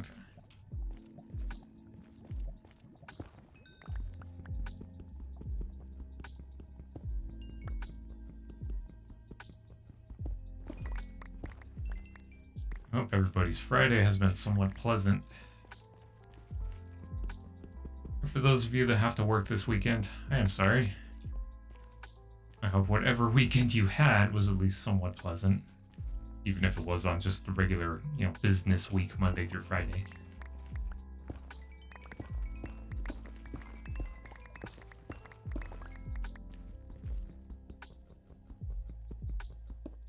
But now that my good friends Chris and Taro have gotten their PC hardware upgraded where they wanted it to be, there's a little bit more feasibility to actually streaming the private SMP we were discussing.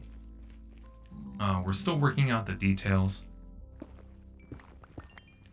There's a lot of moving parts to orchestrate with it, but one of the big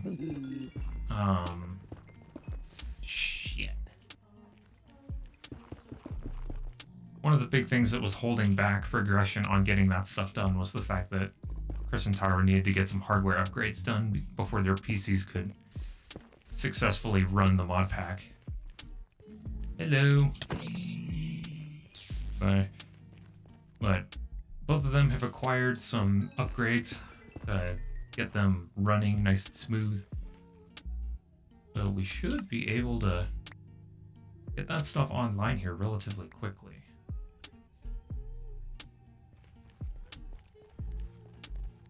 There's still a bit of work to be done.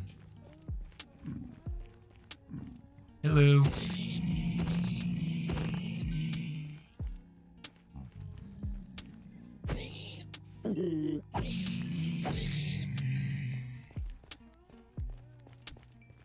Didn't know what hit him.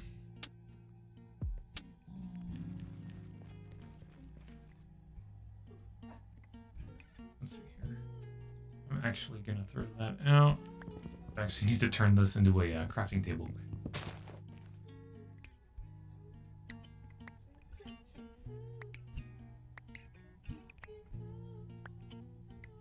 Go. I'll make a chest here in a second.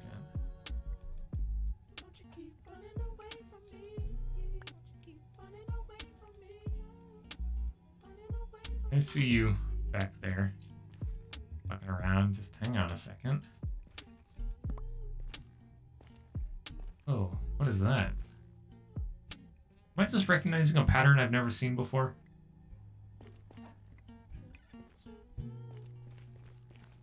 That's weird. It's just regular netherrack. Odd. That seemed unusual.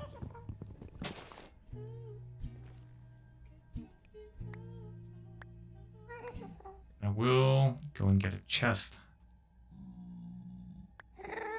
Set up here very quick like.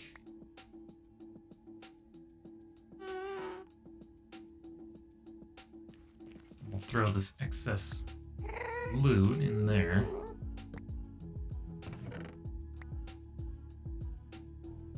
We'll compact down the nether rack itself.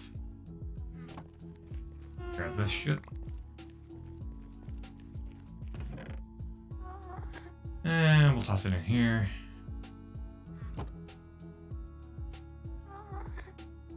You can compress the netherrack. It's actually incredibly useful for something like this. So we could actually stay down here for quite a while if we wanted to. But we are actually getting a good amount of use out of the hammer.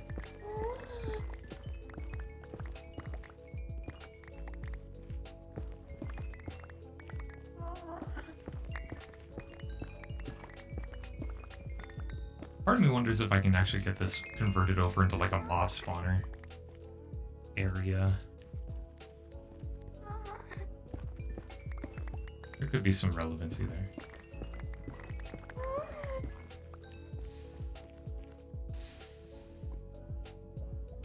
Yeah, we'll do that. Cut.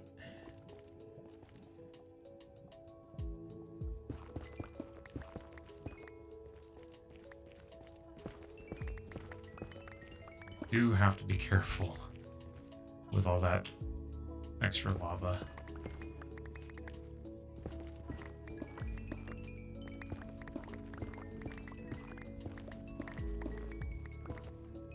Eh, shit. Went too far.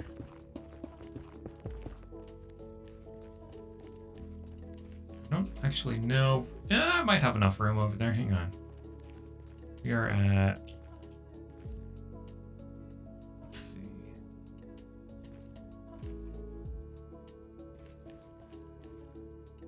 Let me actually measure this out one by one. 2, 3, 4, 5, 6, 7. Okay, we're at 9. 5, 6, 7, 8, 9. Oh yeah, we could take this out. 9 in both directions. That's easy enough.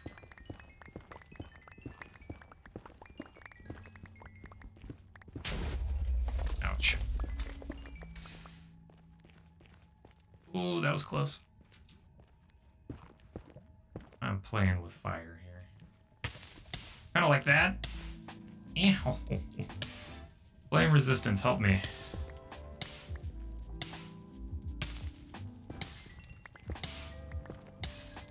a flesh wound, don't worry about it. Don't pay it any mind. Normally that would almost be fatal.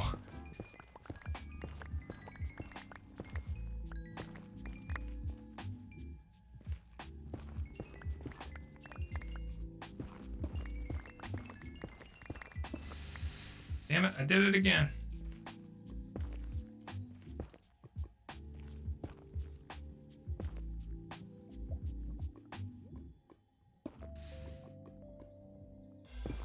Burn something expensive. good ore, whatever it was.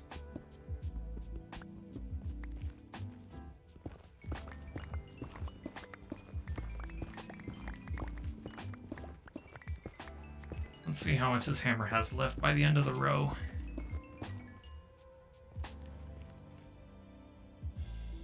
19, alright. Just by the skin of the teeth, we have some extra stuff left over.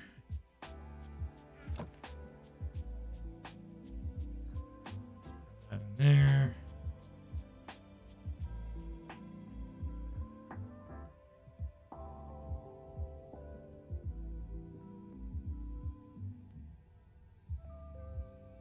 Should be something.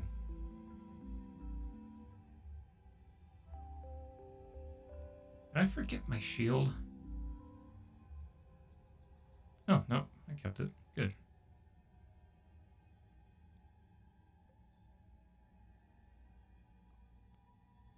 Okay, we almost have 4 stacks.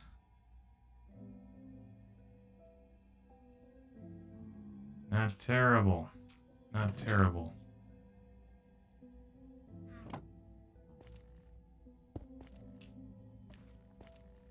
Very dark, though. Look at the little cute magma cube. Adorable. He's too small, so he can't hurt me. I wish you could actually domesticate the small magma cubes, just because they're so cute.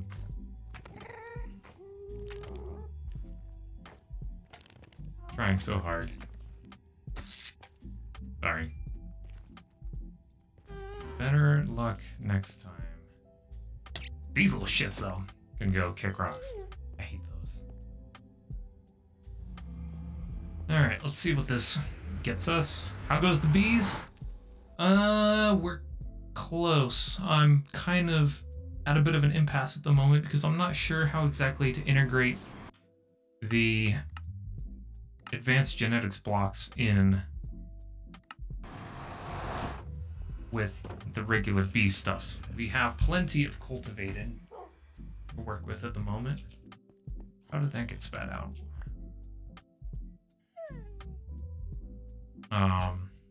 It's just a matter of working with the advanced blocks. Nothing crazy. I have cultivated fairly, not kind of sort of not really stable at the moment, and I'm doing a lot of sequencing and whatnot. We're gonna build the genetic analyzer here in a minute. Once I get this stuff plugged in. I'm kind of multitasking today.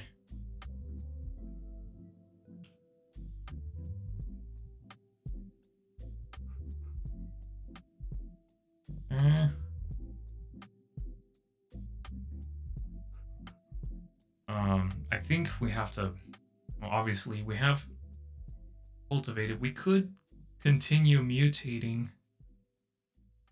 up to Valiant and beyond. I actually found a Valiant bee in the wild. It just happened to be a random drop off of a wintry hive. I lost it though. I don't know where I put it. It went somewhere and I can't find it. I can tell you I had it because I was sequencing it. We're sequencing the long life genetic right now, actually.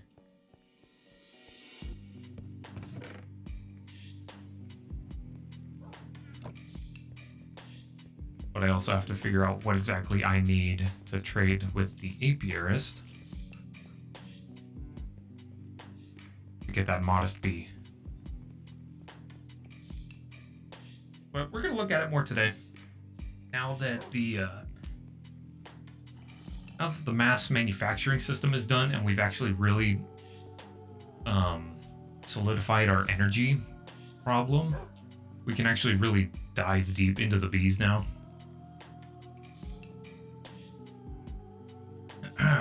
And I did set up a shit ton of bee houses just for the regular wintry bees. I'm just letting them go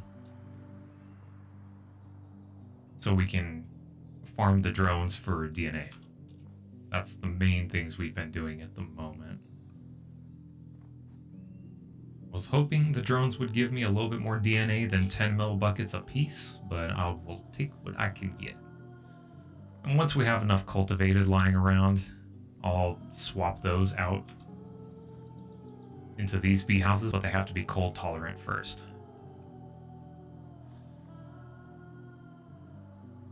The Chonk Supremacy mod.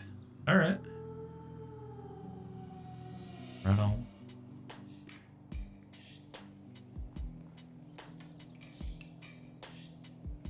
So we've just been letting the wintry bees out here just literally be. And I'm just farming the drones at this point.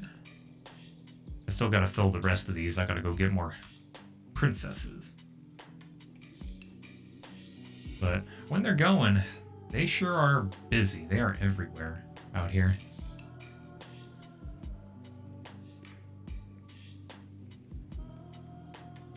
I've also been running the unusual, just letting it go. But probably gonna be too cold.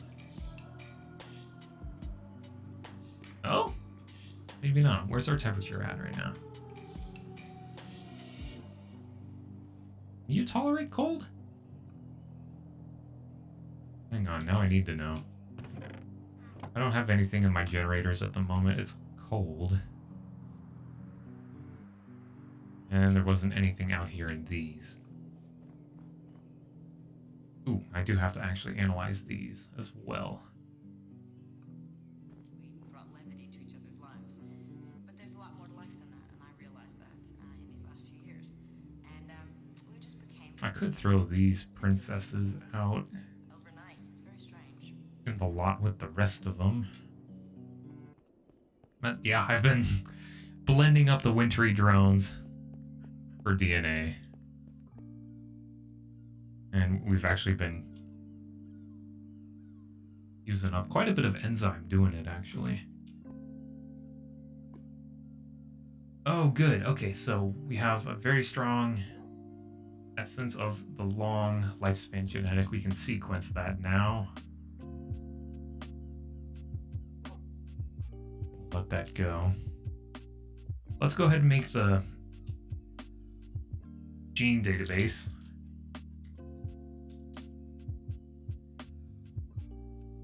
I finally have the materials to do that. 4 diamond, 2 redstone, eye of ender, obsidian, and glass pane with 2 buckets of water.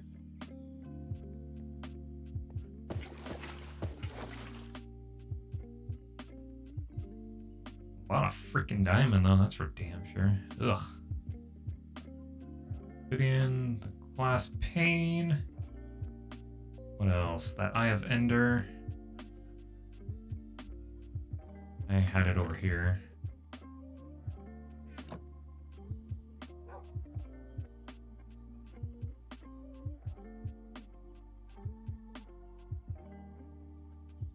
Yeah, what was the other thing? Redstone.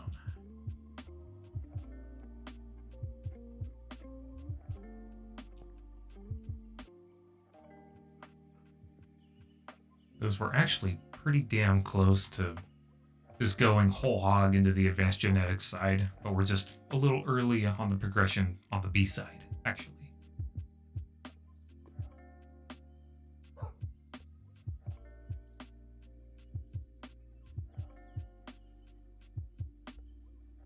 Oh, I actually had an extra bucket of water in here floating around. Who knew?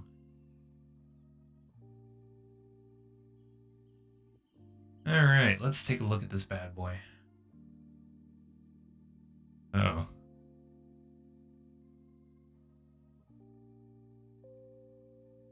Hang on, it froze. It's thinking.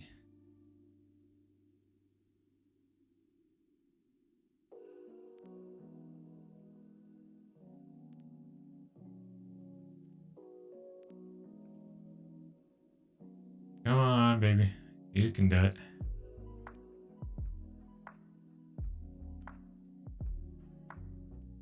Oh, I hope I'm not gonna... I hope it isn't borked just using that block.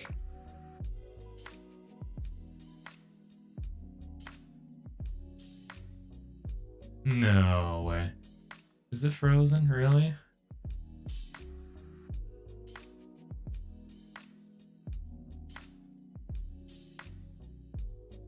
Yeah, nope, she froze. Alright, let me nuke it real quick. We'll reboot.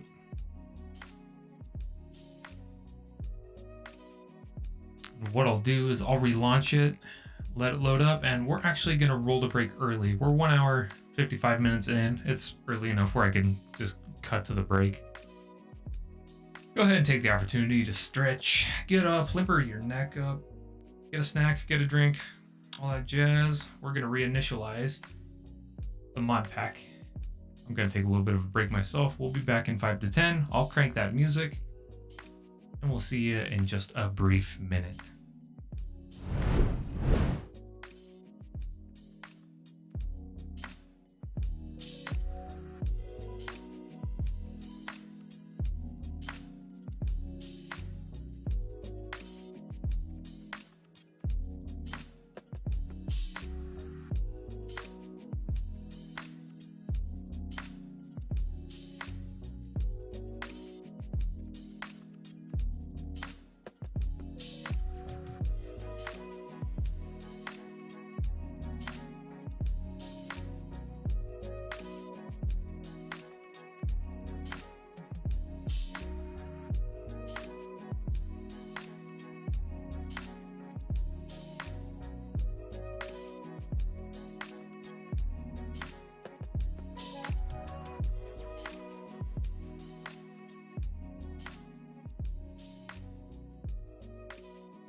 Okay, welcome back.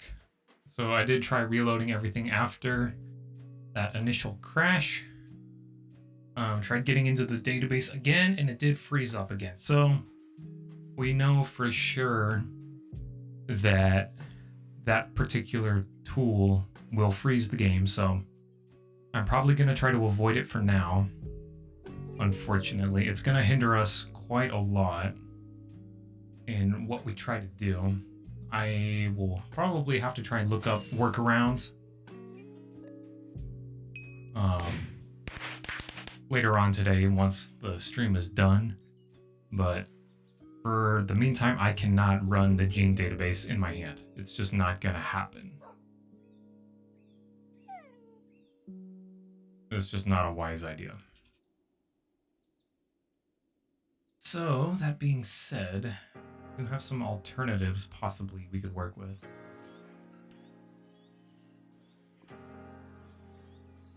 I just gotta see what we have. Master gene database. Don't know if that would do anything for us. Don't know what the analyst would do either, unless it's similar to the block form of what I already have.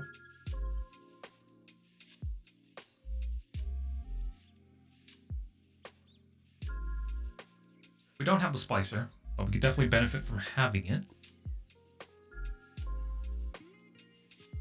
Inserts genes.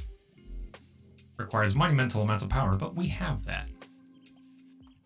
We have the acclimatizer, we have the gene pool, we have the incubator, we have the analyzer. We don't have the lab stand.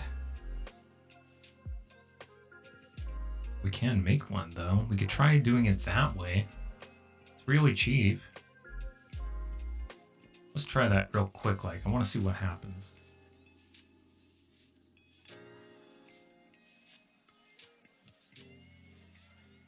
Where's my iron?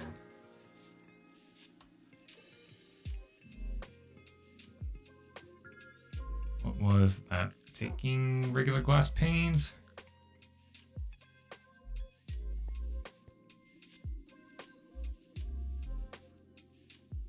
I'm not sure why it's getting frozen when I open the database. It might just be trying to load all of the B data at once. I'm not entirely sure.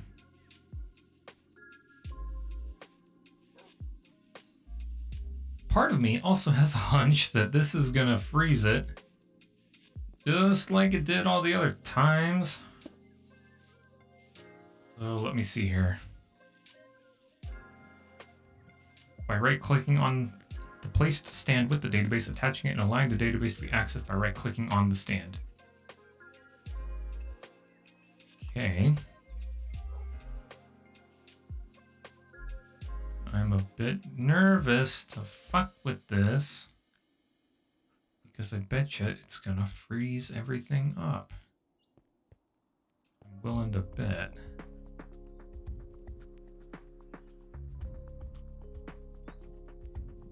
Do still have to analyze all these regular bees. I'm gonna stick them in here. I actually need more DNA dye. Do have a full stack on hand, luckily. It seems to be fairly cheap to make. I just need a lot of purple dye.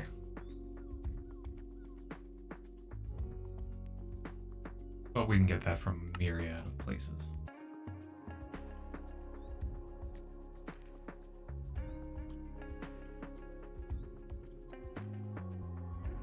But we do have a lot of cultivated to work with.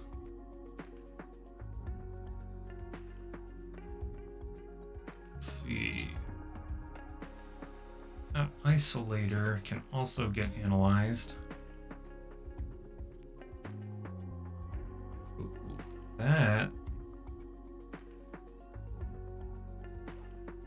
actually has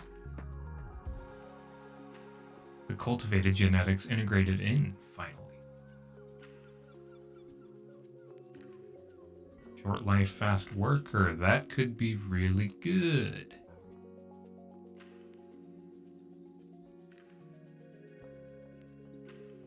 But I guess I should mention our cultivated page is pretty much full up. We have a shit ton of cultivateds to work with. So I could technically plug these into the blender too. Let's see. We're doing okay on ethanol at the moment. We have a little over 11 buckets. I could, just for the hell of it, check the farm outside. Yeah, she's full up. Go ahead and just harvest this and we'll throw the wheat.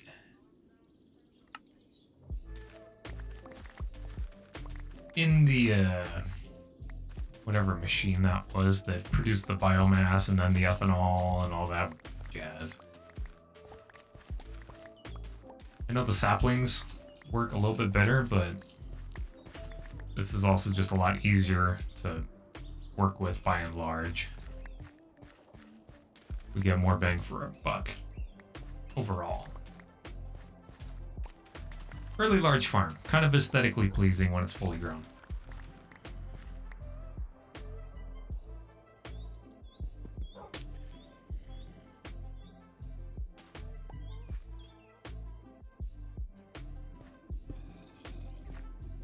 Gotta be careful. I forget that we're in a cold climate.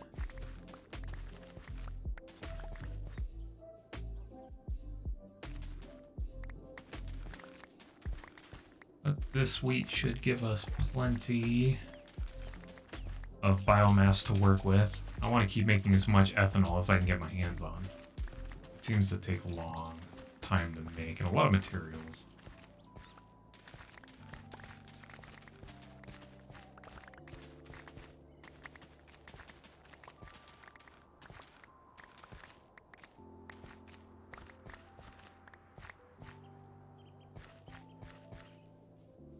Perfect. And that gave us a little under 4 stacks of wheat. That's perfect.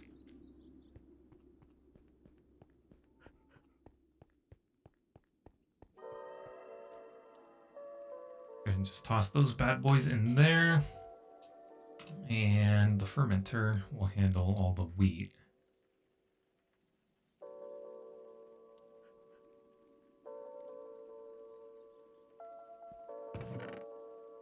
Go ahead and throw the rest of it in here. We have plenty to work with.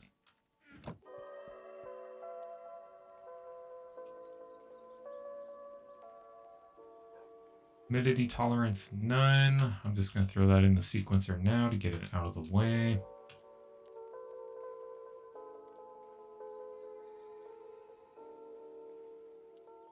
Put all that stuff in here. Cultivated wintry hybrids.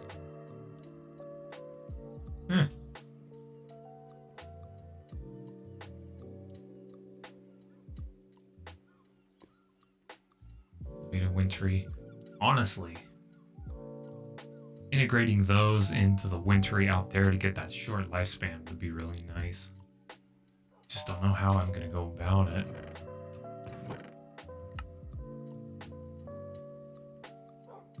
Here's the wintry hybrid page.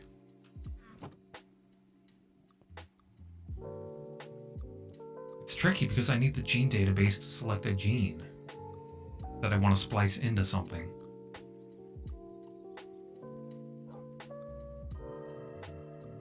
That's the hard part.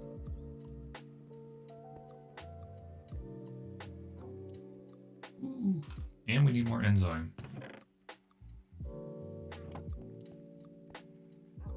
We're gonna have to make more of that soon.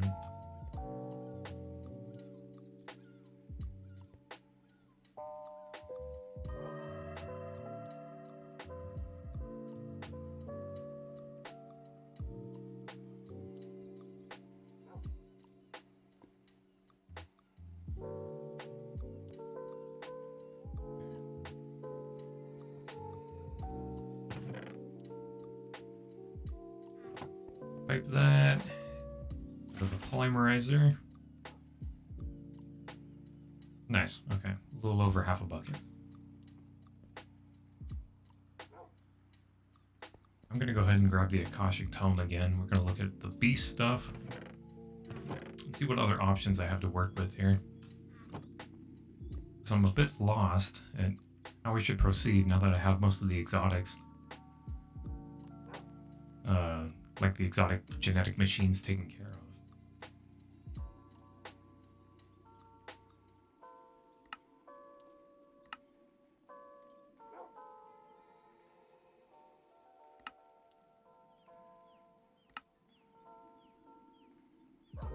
Oh man, let's see.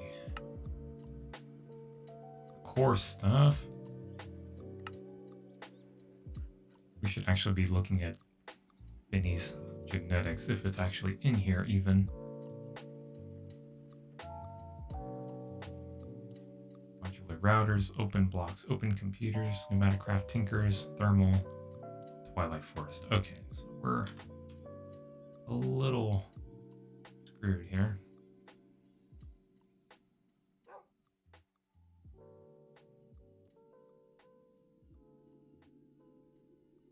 I don't think I'll have a book anywhere. I'm gonna look.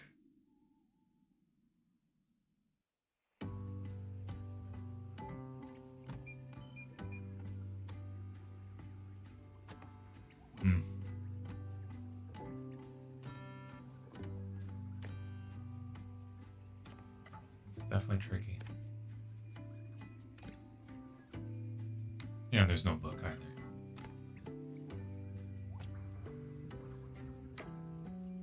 Okay. So we need Modest from the Apiarist. The question is, how the hell do I get it? Without using the database.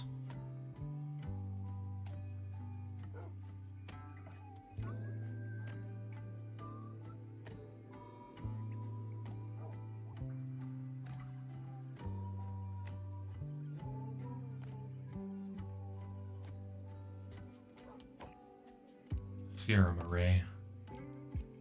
Yeah, there's a lot of stuff here I need to really figure out. It's still a very deep mod pack to look at in greater detail. So let's go take a jaunt and visit the Apiarist. And see what he needs. I feel safe enough to go out at night now that I have my armor. Creepers do not scare me. I do have my shield.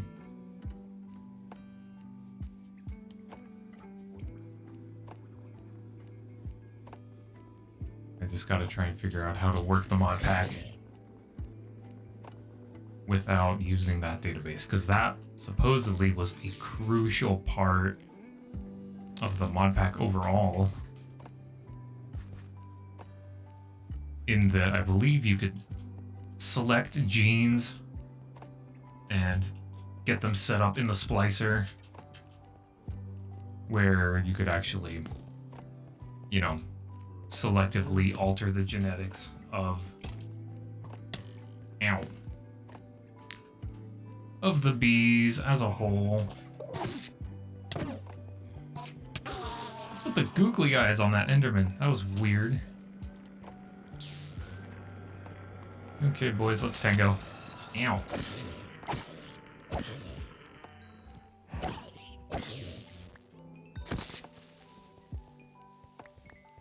Any other friends? Eh?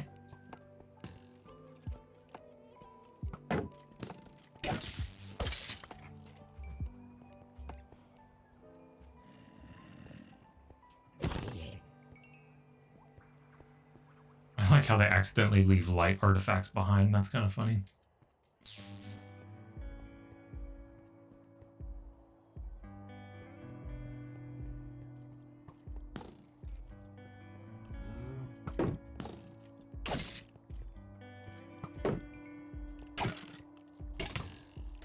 Ow.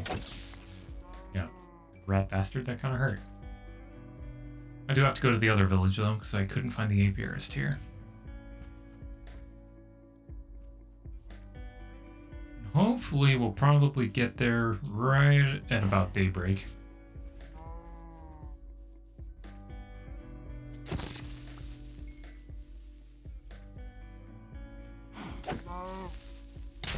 Oh, fuck.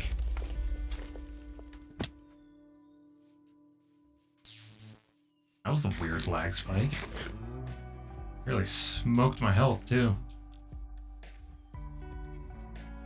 I'm glad we can take a whole creeper blast unprotected, though. That's nice.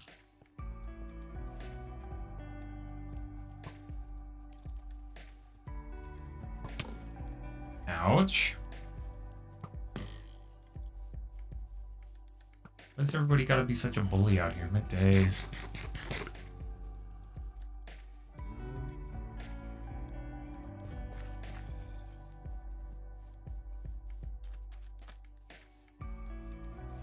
Do have that dungeon we can still explore. That was another thing I wanted to look at.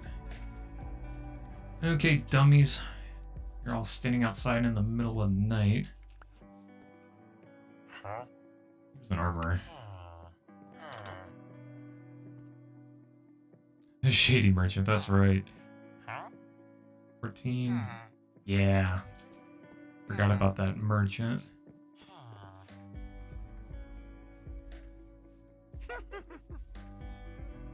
I don't like the sound of that.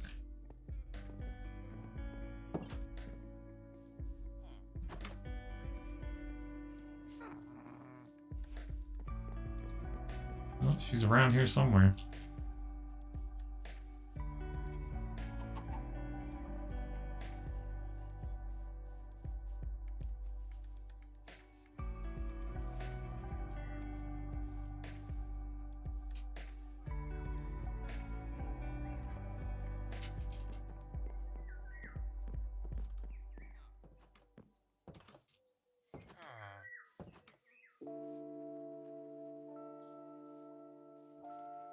I hope that one didn't despawn. That would be kind of bad.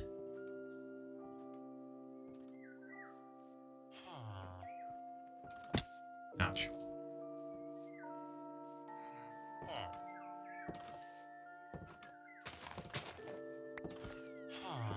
There's another merchant. Whoa! Oh, that's right. That was a scam. I've done that one before.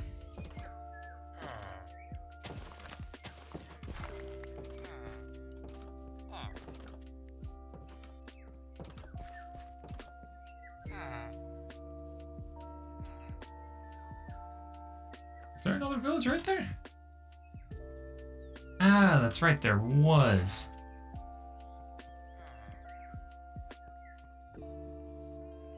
Yeah, I gotta look up there too. That was a nitwit.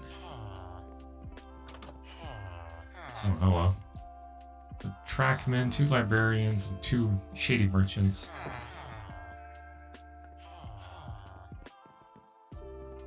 All piled into one big ass house. I think I gotta go to the other one.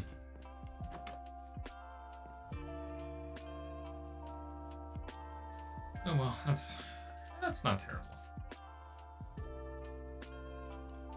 Oh, he's right here. Hello, my guy. Taters for mellow comb. Ooh, and stringy comb. Taters, huh? Okay, I'll get you some taters. Don't even worry about it.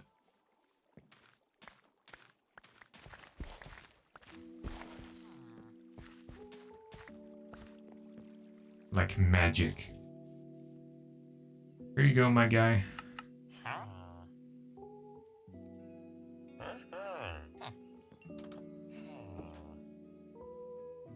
Glad to see he survived the evening.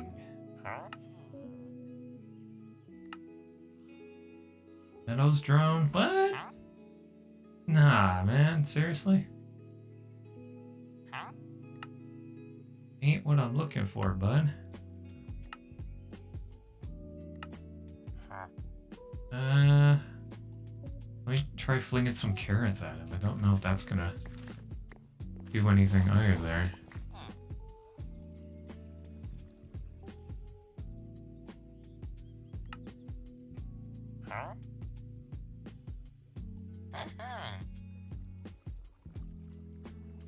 Okay, that changed something.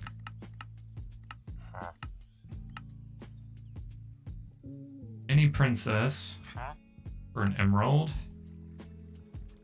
Okay, that for proven frame.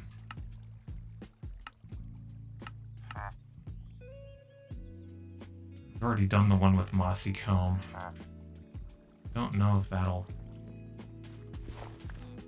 benefit us at all. I don't know if I can level him up just using the same trade. Hey, where'd he go? Billweed. Back here, I'm not done with you yet.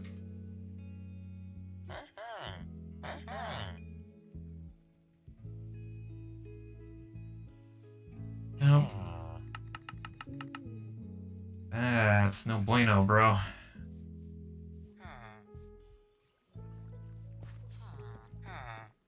I gotta find a workaround somehow.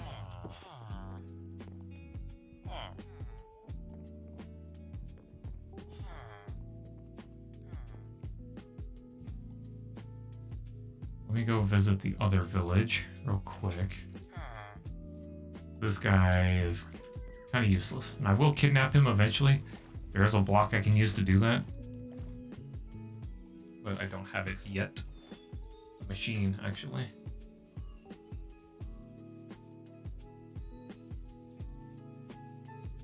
I'm hoping I can get something else from another apiarist. I'm looking for that modest one if I can get it.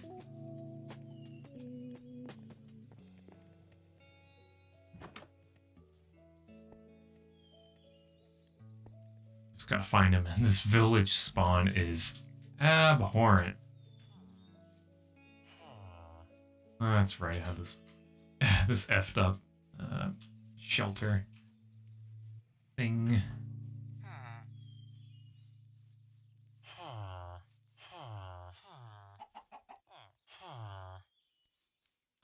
There are farmers here I can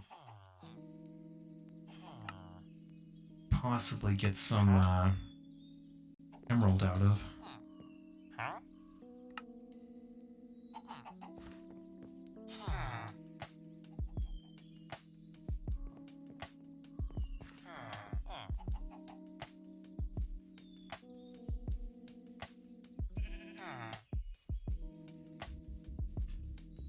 Anybody seen the apiarist? Looking for him. He's got a big ass yellow robe. Big nose too, for what it's worth. Anybody looking for an apiarist?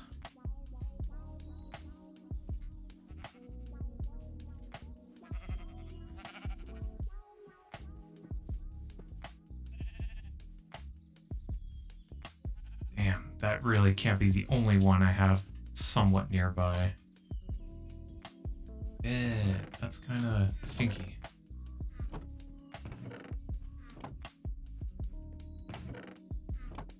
Just trying to see if I can find some loot in here that I could trade with these guys.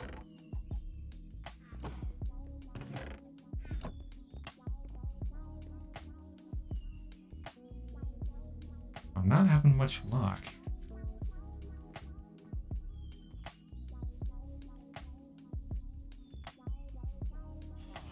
And on top of it, I'm not finding an apiarist out here.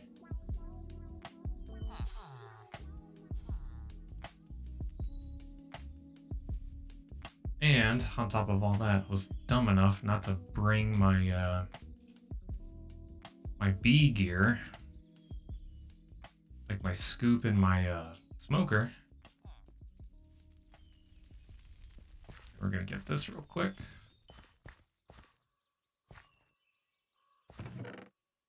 You got?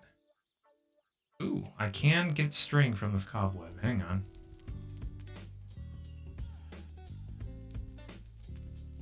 Leggings of darkness. Okay, I'm sure. I'm gonna yoink the string though.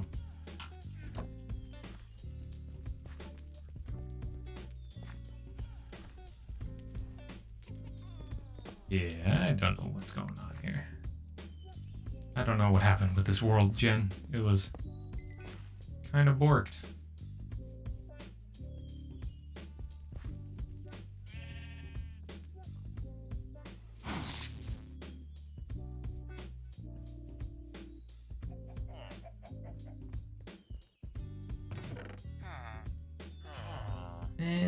Close. But no cigar. You want. He wants coal too.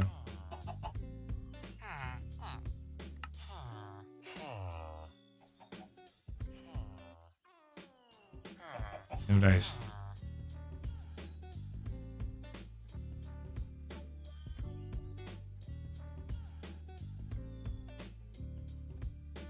I mean, I guess we could try going on a little bit of an expedition. I have plenty of supplies on hand. Was dumb enough to bring my pipette with me, though. Throw that out, throw that out.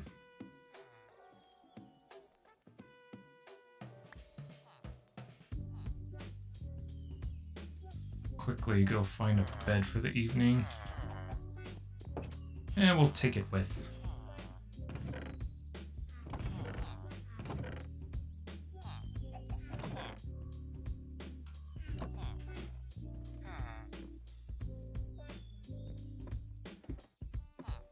You know, there's usually beds in these. I'm kind of surprised I'm not finding any.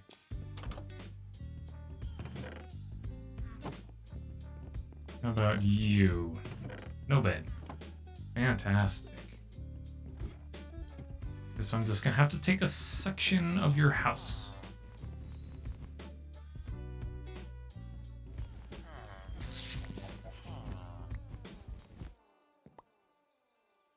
Thank you for your patronage.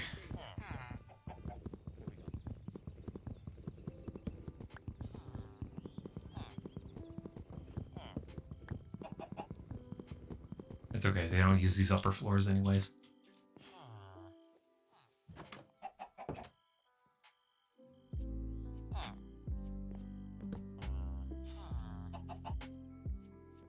And we'll just take the bed with us. Easy enough. I guess a little exploring wouldn't hurt. Search for another apiarist. Because I'm too fucking lazy to do it correctly. Oh! We do have a village south of the complex as well. I do kind of want to make like a path down this way. So we actually need to travel eastward.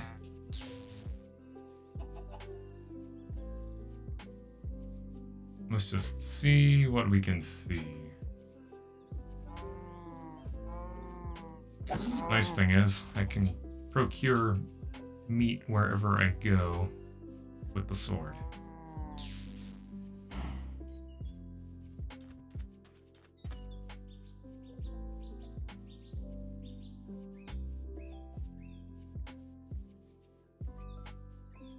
I guess it would be also kind of nice to take in all the scenery while we look around.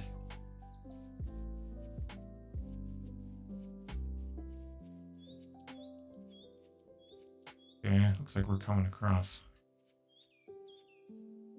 It's like a large lake and Alps biomes. We'll go ahead and just taper south now.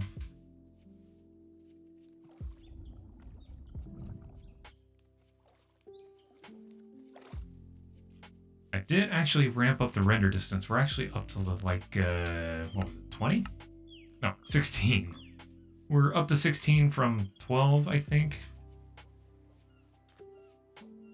I just wanted to see if it could actually do it, and it doesn't look like it's making any noticeable stress on the system.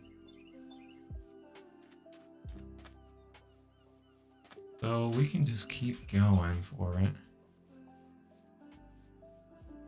Quickly detour through this forest. And I am seeing forest hives to our benefit. I'll probably end up wrapping around and heading towards that southern village before going back to the complex, most likely.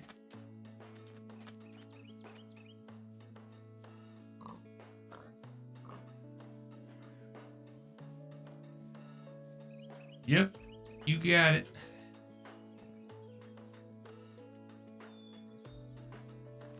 But we're gonna have to find another apiarist, or we're gonna have to kidnap that one.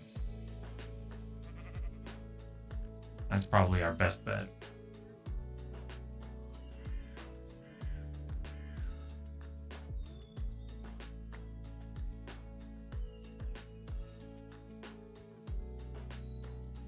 Oh, hello, Taro.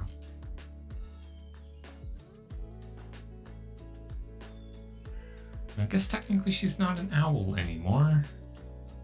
So we have to track down an angel, question mark? Okay. Looks like I'm seeing a volcano.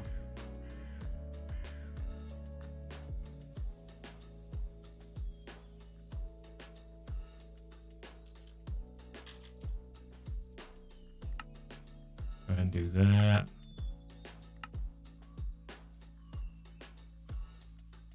About half a kilometer.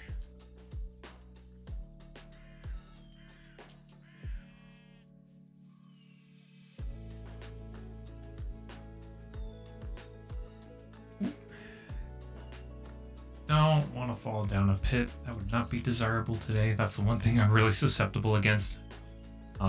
That's fall damage. Let's see here. I love the particle effect the bees give off. Really does kind of give it that firefly ambiance.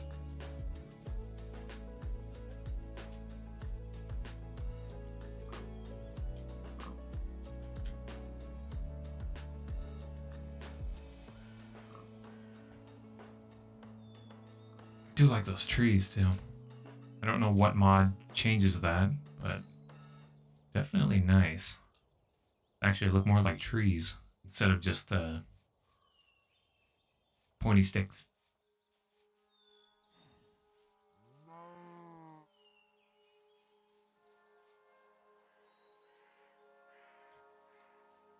Alright, let's see here.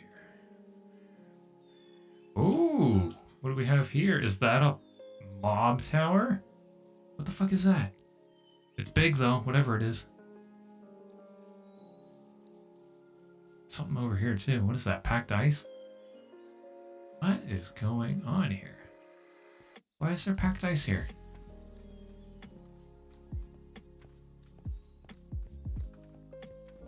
Whoa, what is that? It's huge. Whatever it is.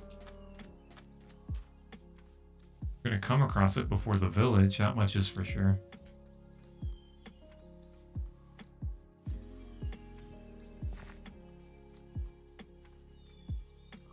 Ooh, it's like a monolith or something. Another coastline, it looks like. Okay, now we can start facing south. Or, excuse me, west. Okay, this kind of makes me nervous. It's got mob dungeon vibes to it, and I don't like that. Got plenty of shield, but... Oh! What the fuck was that? It flew up to the top, do you see that?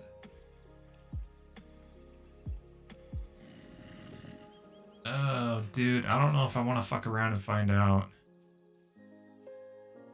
What is that?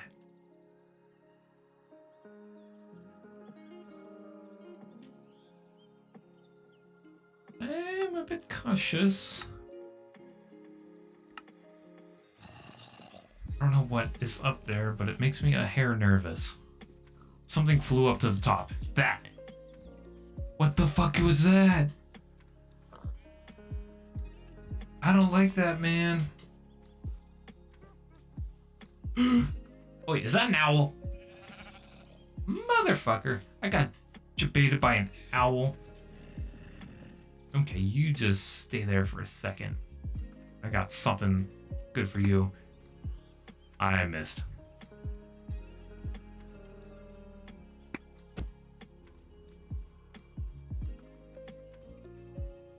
Get me all concerned and shit. My days. The nerve. Okay, I still want to take a look at what's up there, though.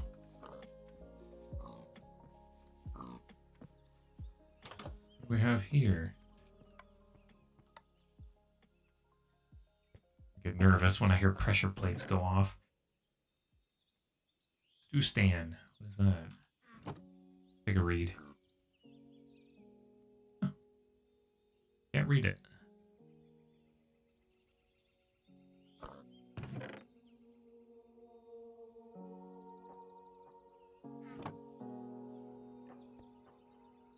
Not seeing any chest. Is there anything below?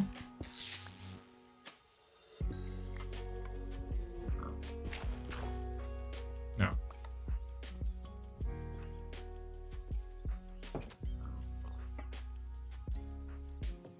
Ooh, look at that cute little island over there. Ain't that quaint?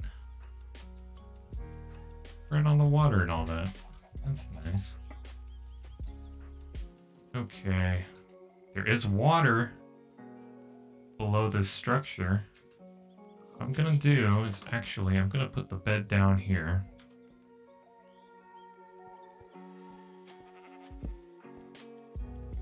Reset the spawn point. I'm gonna throw all this shit in here. Save for the shield. Do need the dirt. I'm gonna grab a handful of it real quick.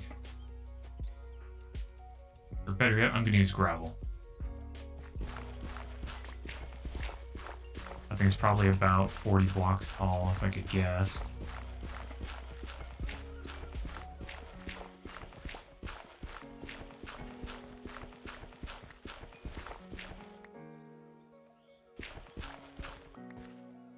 Go up to 50 just to be safe.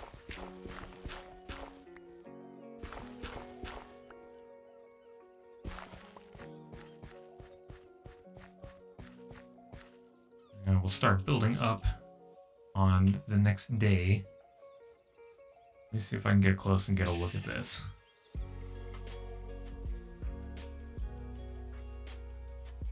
It's made of quartz. That's useful. Wish I repaired my hammer. Could deconstruct the whole thing.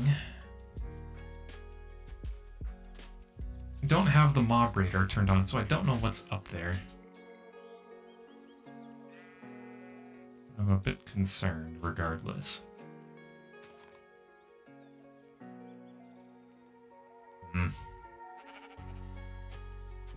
We'll just chill out here while we wait for the sun to go down. We could take a moment to really appreciate the shaders one more time. It's always nice to take a minute.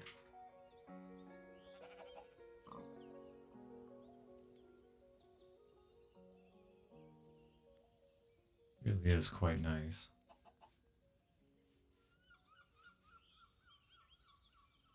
Yeah, we'll get the God rays off the distant village tower. That's nice.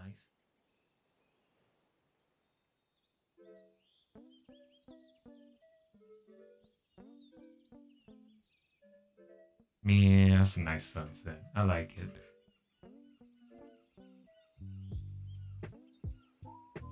Alright.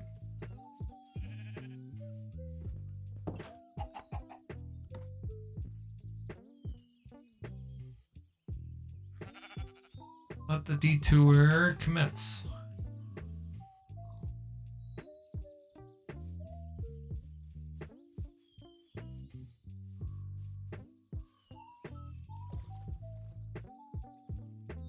Okay.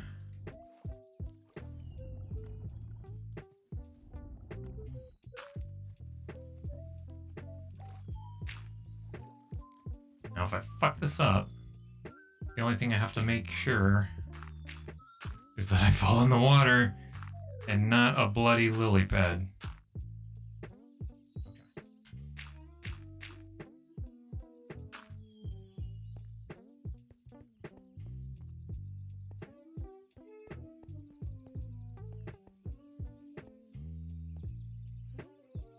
Eh?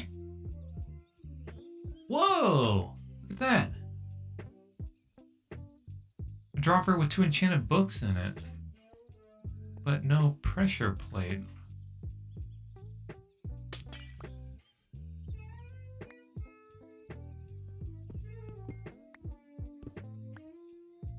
Is there really nothing in here? That was it?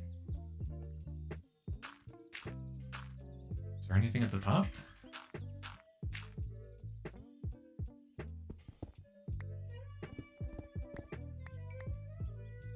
Hang on. Now my curiosity is just going crazy.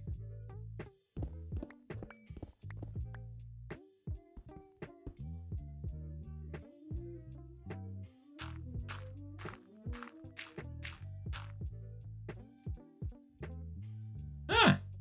That's all this was. It's just a,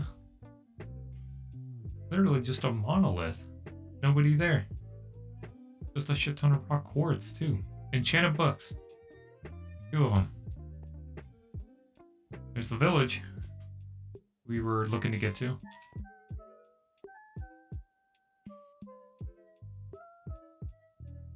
Wow.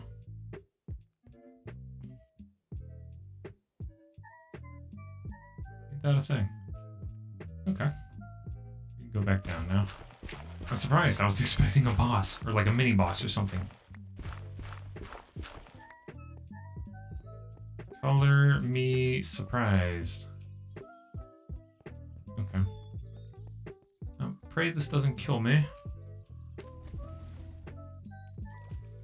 Now, the best magic trick of them all.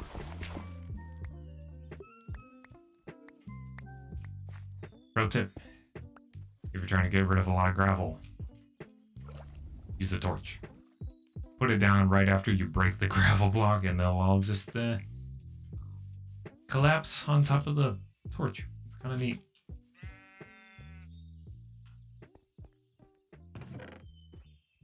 Okay, now I can grab the rest of the shit.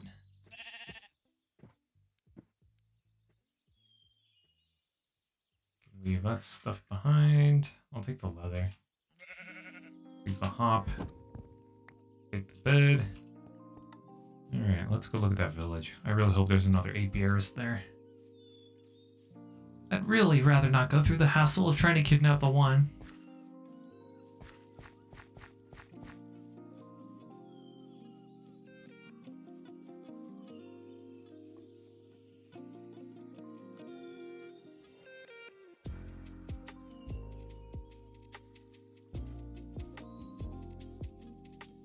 Alright, let's see what we got going on here.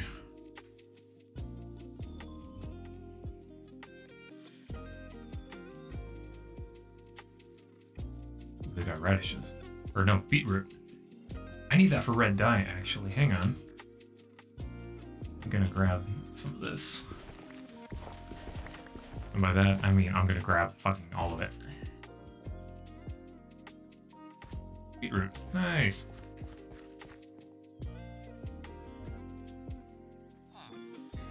Hello. There's 2 of you. Arborist. Good to know, but you boys are not the one I'm looking for. Ooh! He's got a house here, actually. Perfect! Yo! What's up, my guy? I walked a long distance just to get over here to see you. That's the other thing about the forestry mod. They add really cool wood blocks and doors.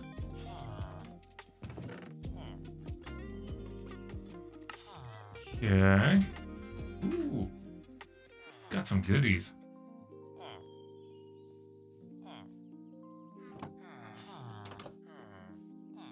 Oh, hey, you weren't supposed to go out there. Come here. Yep. Get back in. Back in here. Yep, there you go. Stay in there, my guy. I have business with you. Silky comb.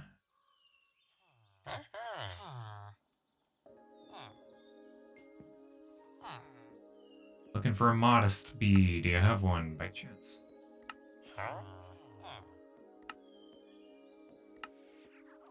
It's the same thing. It's the same thing as the other one.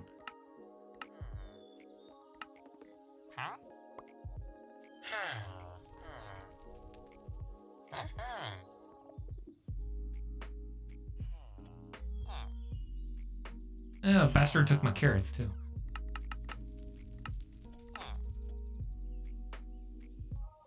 Any princess for an emerald. 2 emeralds for a proven frame. Well, lucky for me. Yeah, damn it, that's a queen.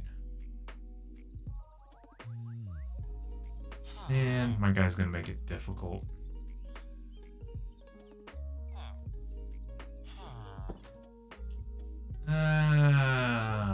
Ooey. I don't need the spawner either. Honestly.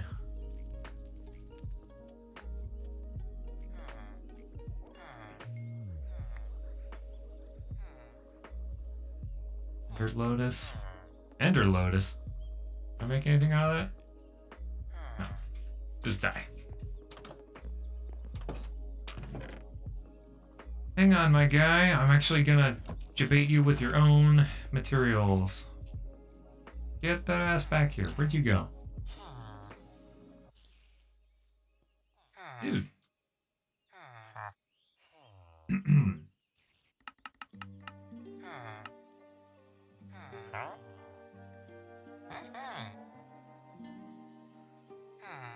Does it have to be forest? Nope, nope, he took it. Okay. Looking for modest. Looking for modest. Monastic. Holy smokes, a princess plus 45 emerald? Ender. Oh, this is getting weird. I gotta get modest. I can't work with these other options.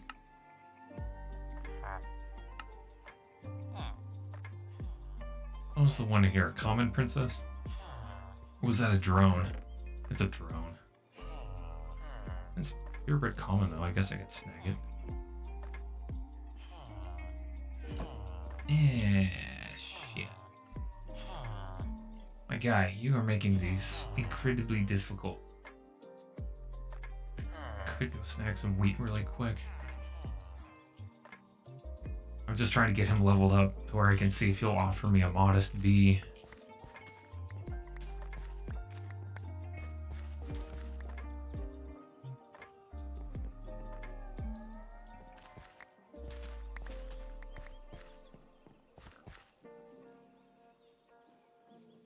Incredibly difficult, my guy. They're not making this easy. Does that give me anything? Okay, what do we got?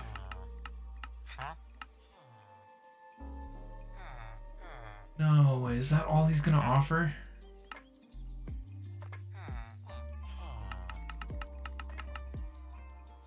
Oh no!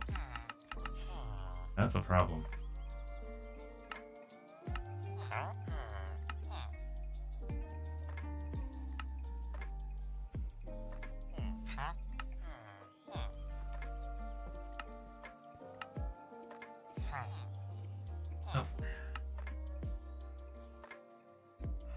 If I can snag another emerald from another villager, I might be able to keep going. I don't know if I've maxed out his level or not. He's offset by 1. Making my life very difficult, my guy. Okay, screw it. I'll sleep outside.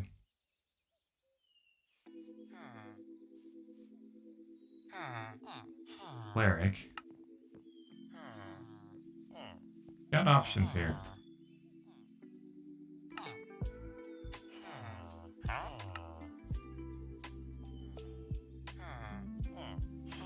Might be able to work with the arborists too. They might be able to get me something good.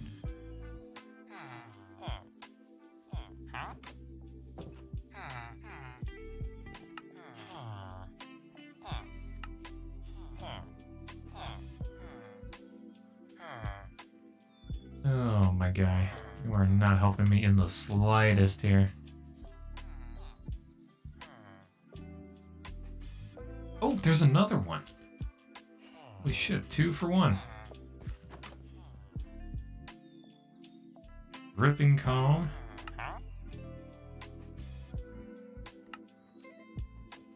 Regular old honeycomb.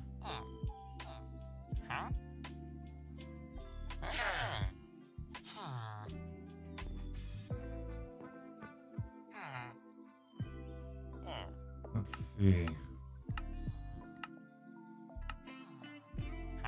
He's gonna give me wintry. Bud, do you know where I'm coming from? Ah, nuts. Go snag some more carrots. I think I might be shit out of luck.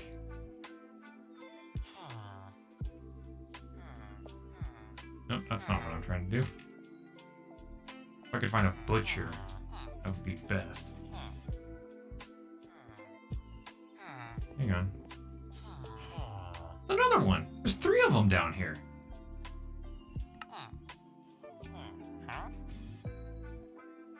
Holy smokes. That leather work through ain't it. Just need an extra emerald. That's all I'm looking for.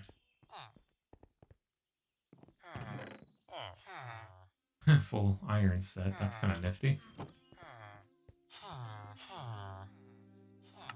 Cleric. I don't have enough gold.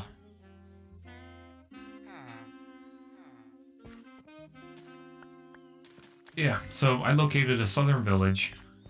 I found 3 apiarists. I'm probably gonna kidnap one of them. I'm trying to get one to spit out a modest drone or a princess or something. They're getting to be quite picky.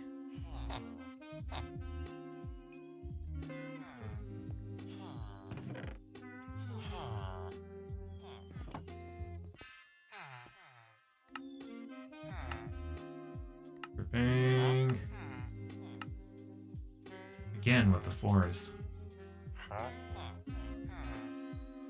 Damn, I'm shit out of luck.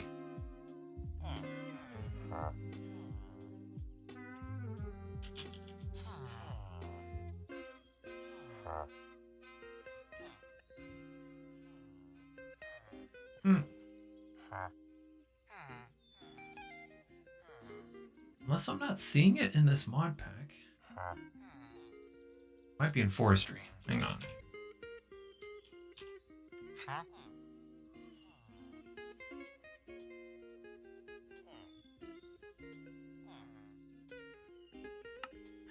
Incubation.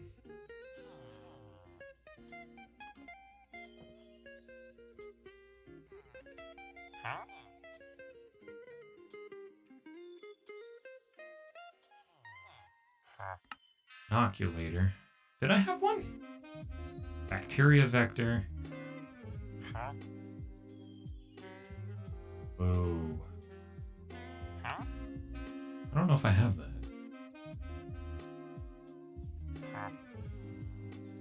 Find it in a desert temple.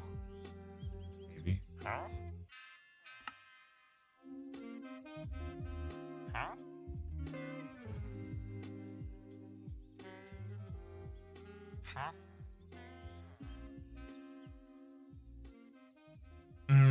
I see the inoculator would require the full serum to get it to work, but I don't actually have that. Where would I find a modest hive?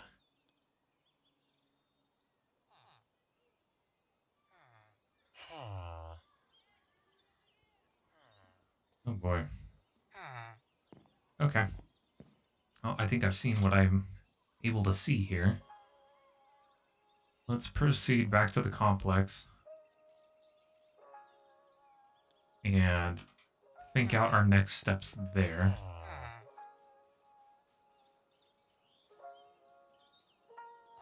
Yeah, fuck it. I'll leave that bed. We can make it.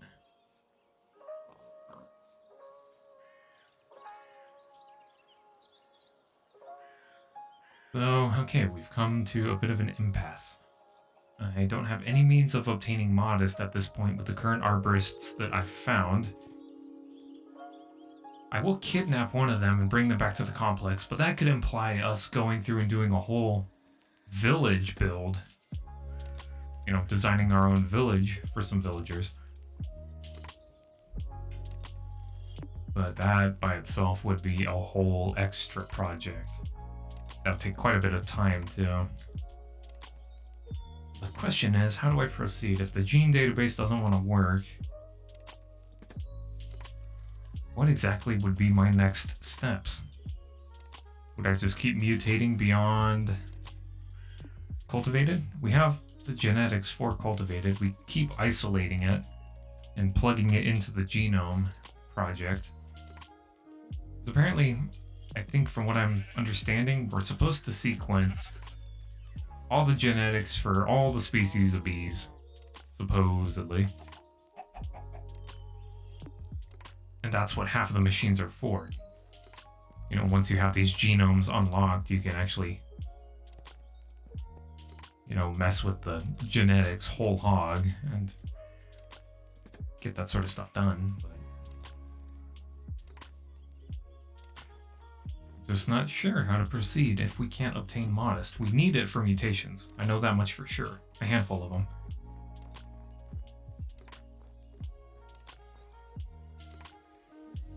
It's just getting there. Which means we might have to track down a desert, which means we might have to do a Nether highway project. A lot of implications here.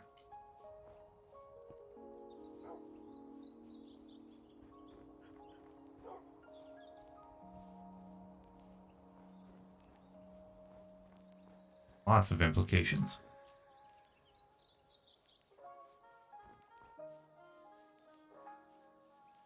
Just for shits and giggles, I'm going to put this stuff away. And then we're going to try running that gene database on the block.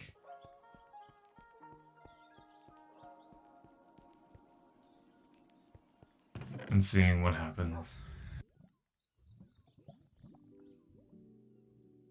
Got a bunch of different comb now.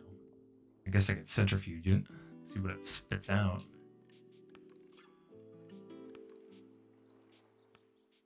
I can plug these into the sequencer, get them out of the way so I can use them again. It does take quite a while though. But we do get the sequences back again. Okay. I'm gonna start putting stuff away real quick. Like, I should have brought my emeralds with me.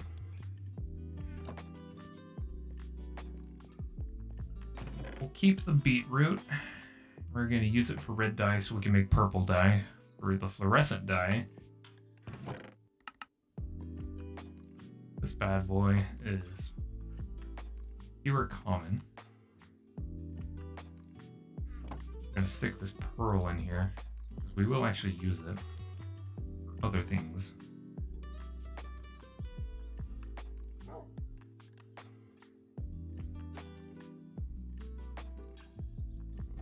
So much to do, so much to see.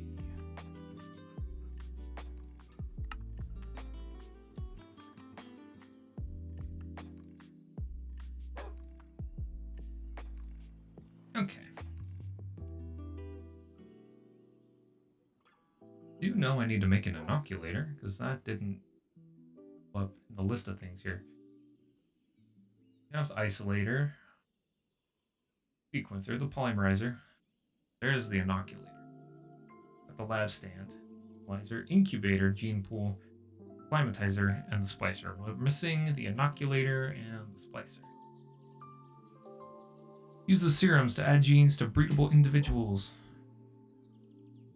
Always successful, but requires a bacteria vector.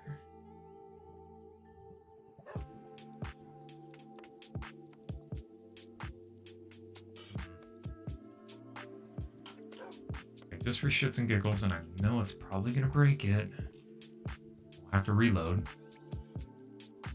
Yep.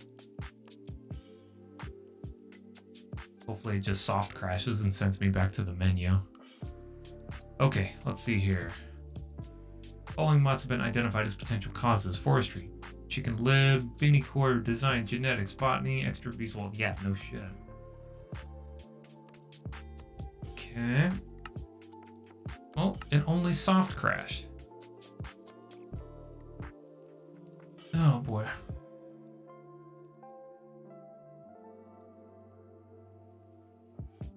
That's a big problemo.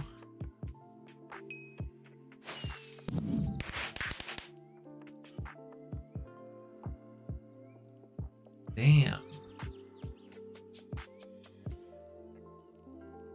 Can't use the handheld and I can't use the lab stand version.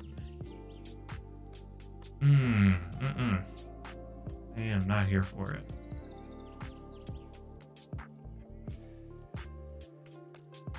Damn, how do I proceed?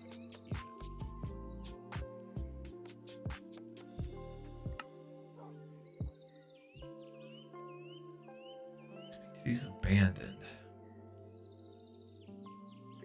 See? Yeah, right there. Open the database and pick an empty serum. Click the serum on a sequenced gene to apply.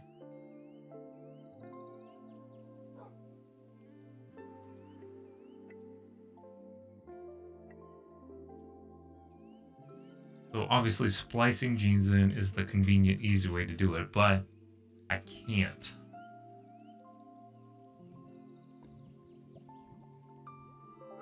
I can't use the gene database because it's causing crashes.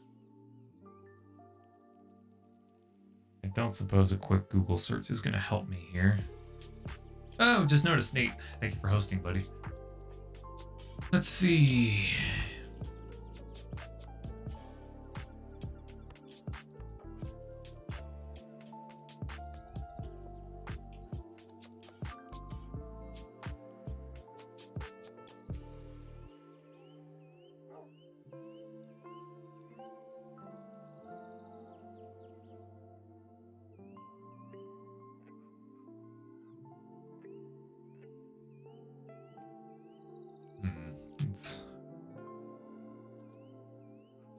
Yeah, there's a handful of things that could be causing these issues. Oh, that's a little frustrating. Okay, I think we're gonna have to just go the old-fashioned way and do analysis and selective breeding by hand, but I don't think it's gonna go. That's difficult.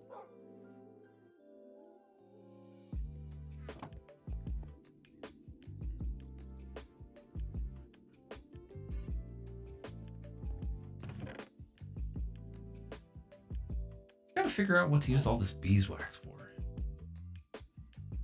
Gotta be something.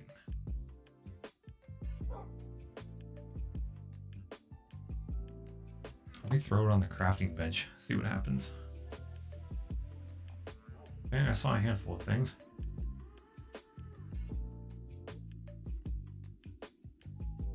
Wax capsule.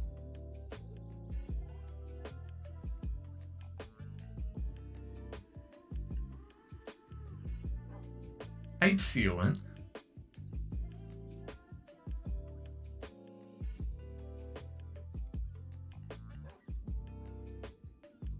Okay. Interesting.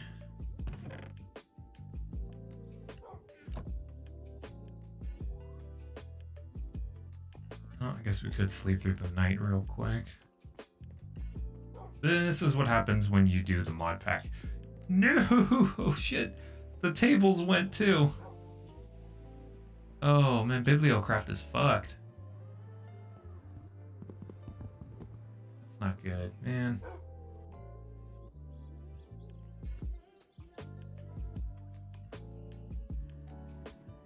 It's all falling apart.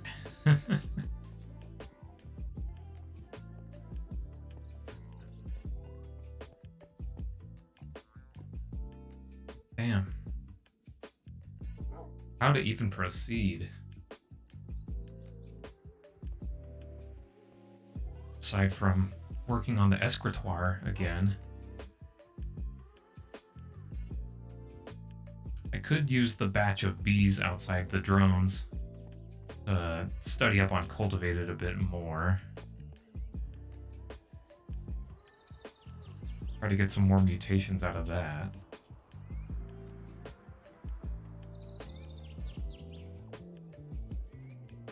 But these ladies still have to get through their life cycle first.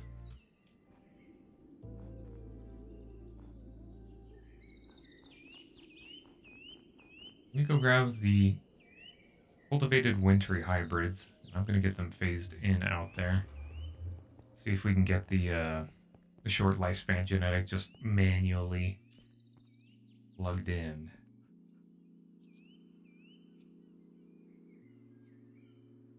These two are just gonna be pure wintry the whole way.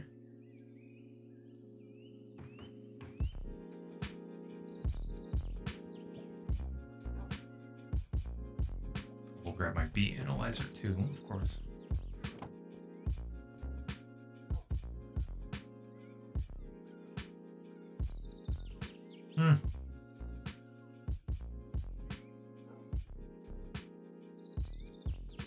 Cultivated wintry.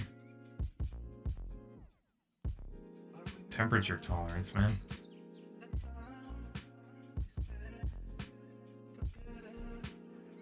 Purebred wintry, almost. But has the shortest lifespan. Okay, that's really good. How about you? Shorter. Not the best. That one's got shortest in it, so that's great. Okay, so there's one short, but this one's got shortest on both. This one is prime. We need that for the others. Shorter, short. Flowers, snow.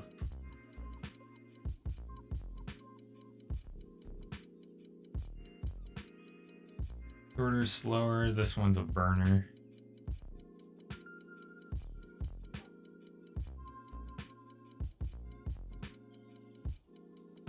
This one's okay cultivated. This one's got the shortest genetic in there and fast, so it'll be good. Same with this one.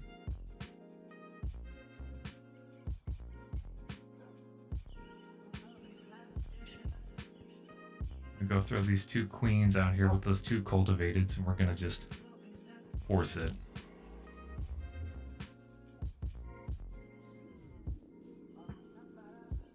I'll get special treatment. So I'll get the one row over here.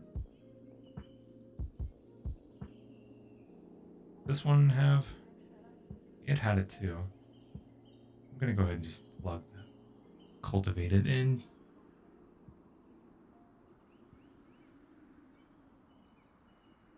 Check that again. Okay.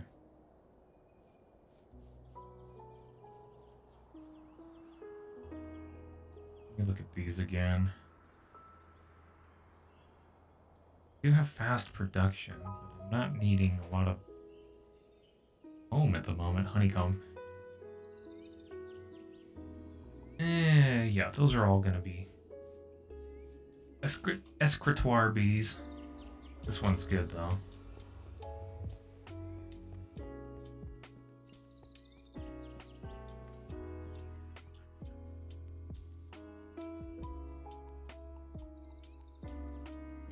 Just grab a cultivated out of the box here.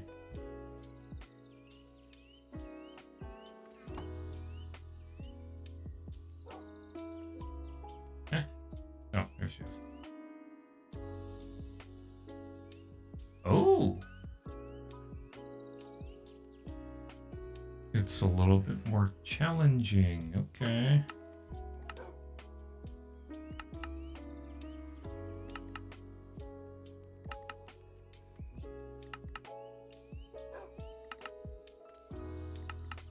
It's gotta force the statistics on it.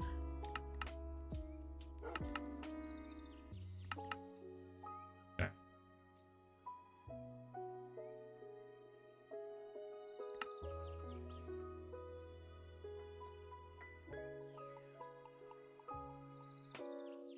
Okay.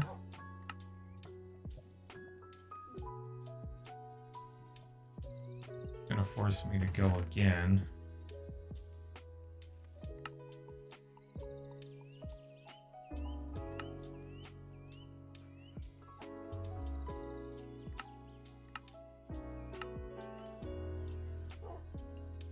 Regular wintry drones, I can burn those.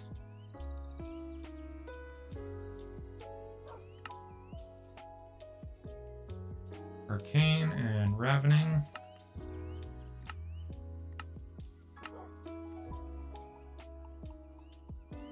Cultivating Lapis will give Diamond. Okay.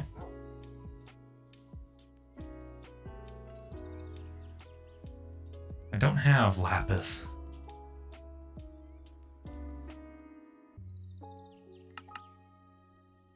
Oh, right off the bat. Perfect. Spiteful.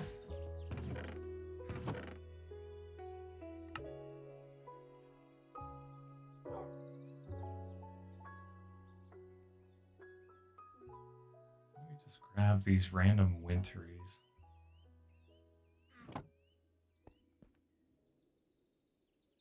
Stick them in here real quick.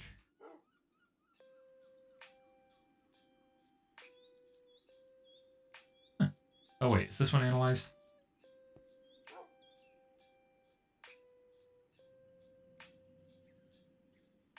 Yeah, it's wintry. That's just regular wintry.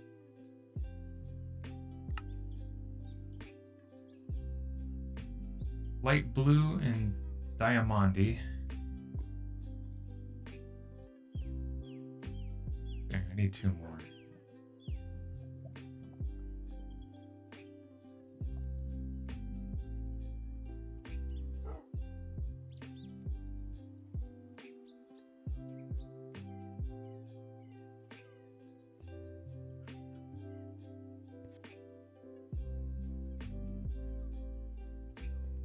Okay, what about you? What do you got?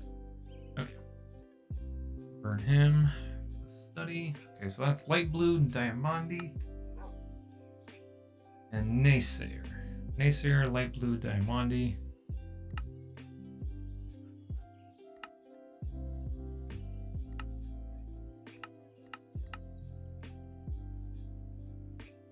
Hey, Valiant and Cultivated makes the excited species.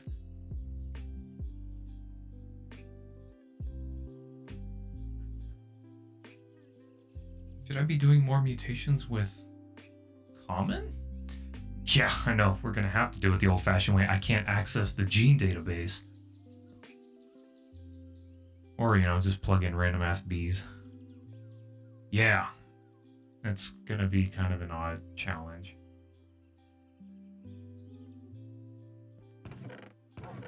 I'm kind of screwed.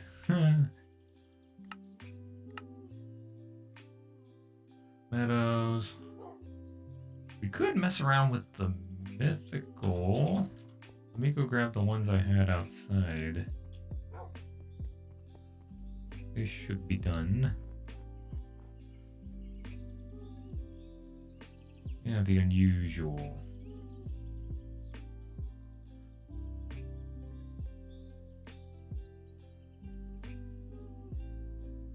These are just wild unusuals. I don't know how it's operating in the cold.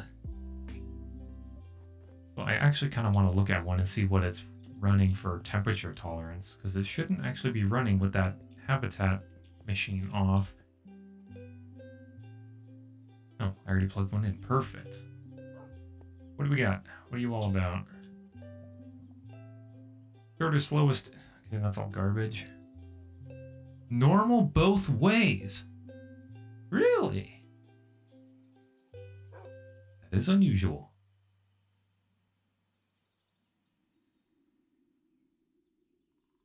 Ain't that a thing? Okay. Unusual is surprisingly useful.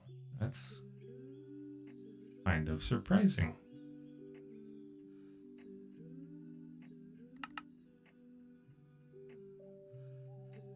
Random chance. Got that to work. Can I use just one?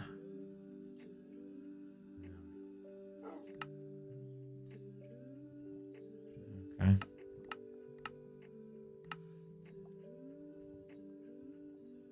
Unusual and common also produces cultivated. No surprise there.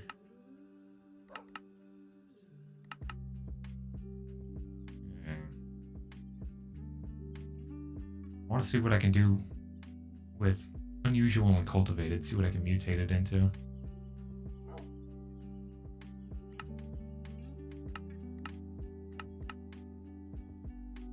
Unusual and eldritch produces new species mutable. I don't have eldritch. Don't have eldritch bees. I hope.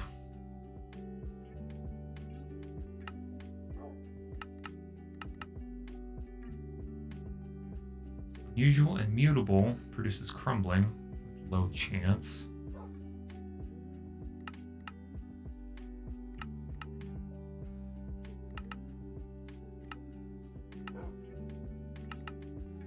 Because this one's part of the magic bees.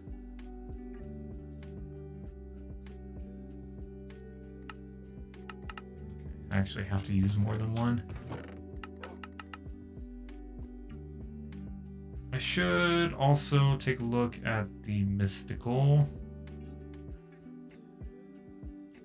Don't think we need meadows anymore. I could burn these for study.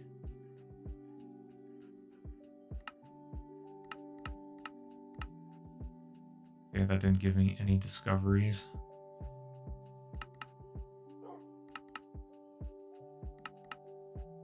Okay. Nameless and malicious. Unusual and forest produces common. Seems like pretty much every combination of the wild bees end up mutating into common somehow or another.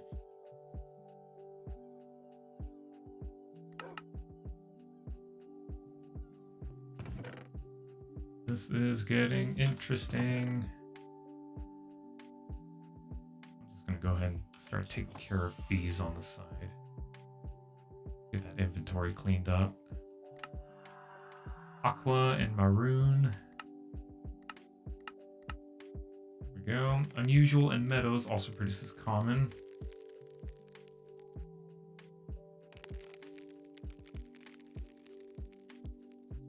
Maybe I should be focusing on cultivated. I think. Let me see. Let me grab a cultivated again. I think there was a mutation that we already had unlocked, which was cultivated and common. I think gave me a valiant thrown out. Maybe not. Was it common and something?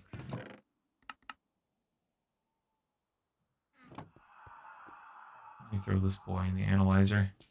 There's a blizz outside. Let me go whack it. Come here, buddy. Got a nice treat for you. Ouch. Where'd that come from? Oh! Hey, dude.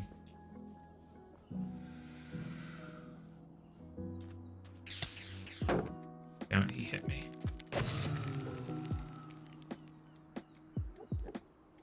Also gonna insta-kill this bad boy. Oh! He fucking juked me! Okay.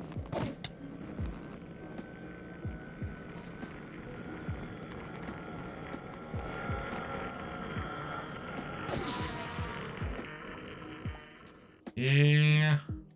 Ooh, nebulous heart. Okay. Whatever. I got juked. Wasn't fast enough.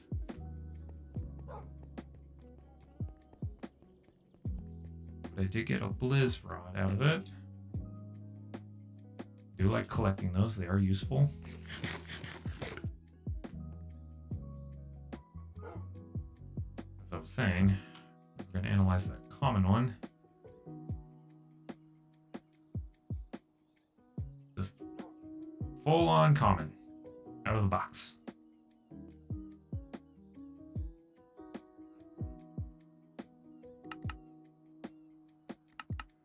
Apparently I must not have studied enough of it because it doesn't have the additional tiers.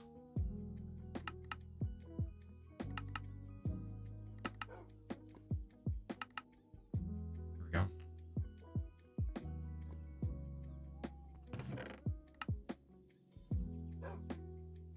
I'm gonna get rid of the watery. Didn't need to mess with that at the moment.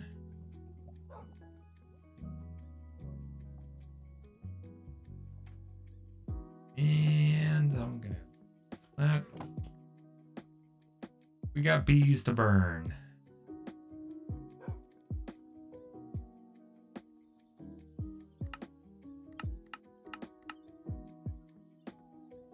Common and skulking produces beefy, occurs within a plains biome.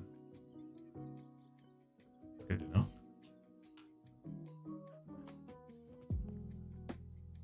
I don't have any of those other species yet. I guess I could also just look at the JEI.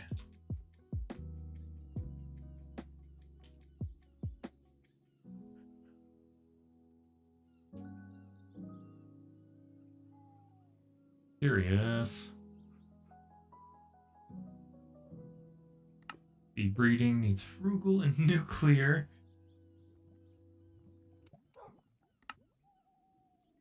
Requires unstable and rusty tarnished galvanized. 5% chance to mutate? Damn. Clustered and laden or leaden.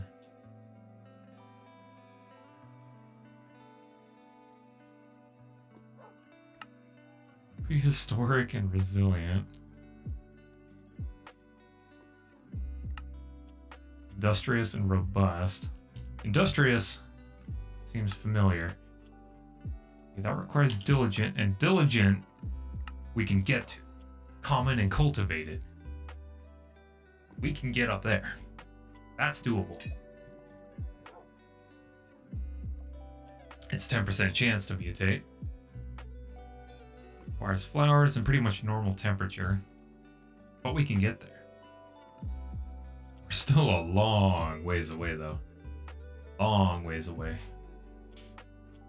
We need actually a common princess and a cultivated drone.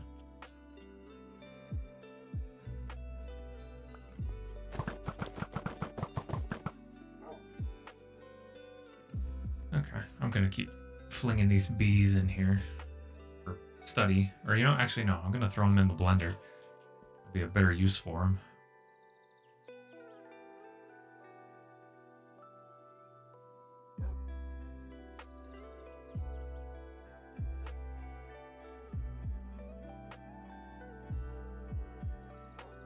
Temperature tolerance on the unusual drones leaves something seriously to be desired, because I could possibly just breed that tolerance into all the other bees that I need, honestly, instead of using the acclimatizer.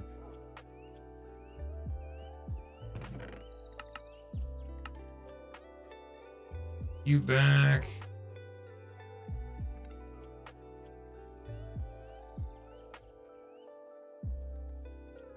Cultivated common. And no, we're gonna go for a full bred.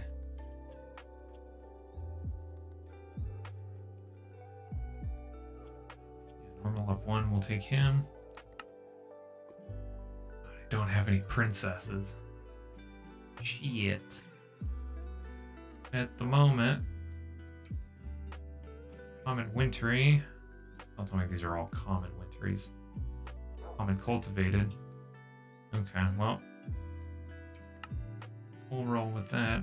Let's grab a princess. Stick her in the analyzer real quick. Hopefully it's not anything too crazy. Get to do it the old-fashioned way. Until I figure out how to fix that block. Which I may not, even. Cultivated wintry. Damn it. That's not what I need. That needs to go on page 2.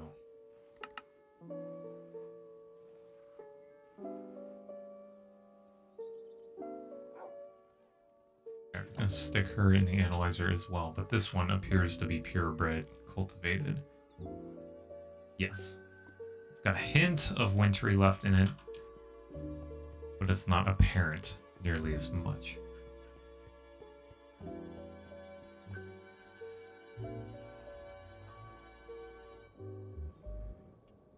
Bet you she's gonna complain about it being too cold.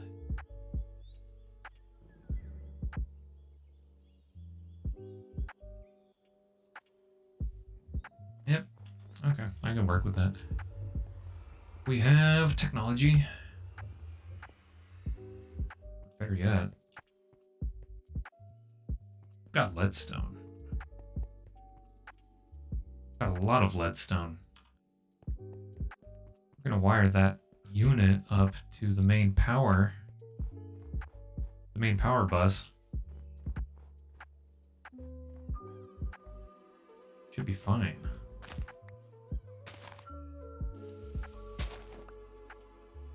Yeah. We'll keep that there, but we can... Yeah, okay. We'll run it up one block and then we'll drop it.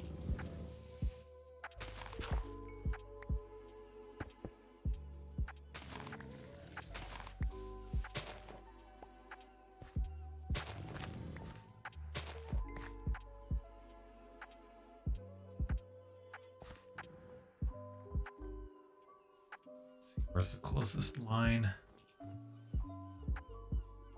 It's gonna be out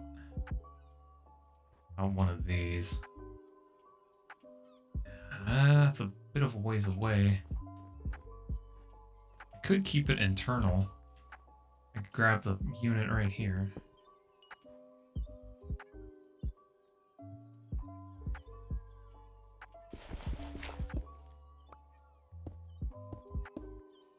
Run the redstone, or the leadstone off of that.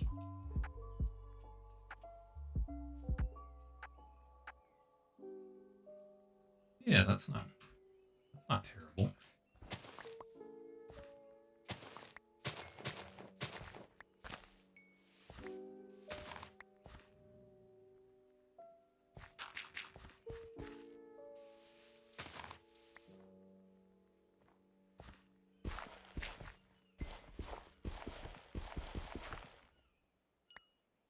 Did I break my shovel?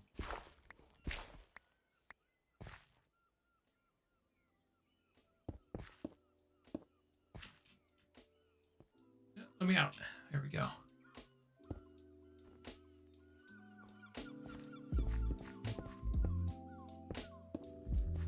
Yeah, we're gonna need a lot more than just 20. That's okay. Do have plenty of materials needed to make leadstone flux duct. That is easy. Grab the glass. Got the redstone over here. I'm gonna need to get more redstone again soon.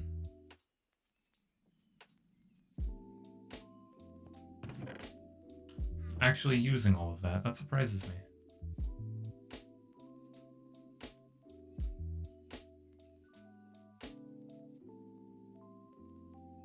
Go ahead and just do a set of 5.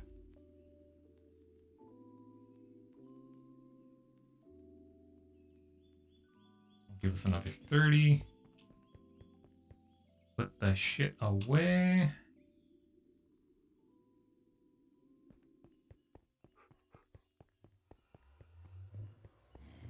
Try integrating this in. Still need to get more lava. Again, going back to that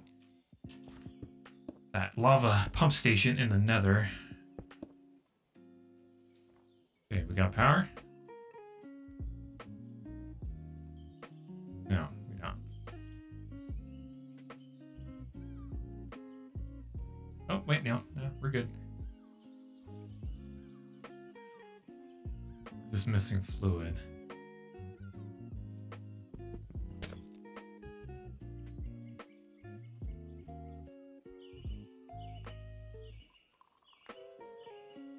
Okay, work with this. I don't have my wrench at the moment. Just grab it manually. We'll yoink some fuel out of the main supply tank. Oh, I already have it here. Perfect. closer.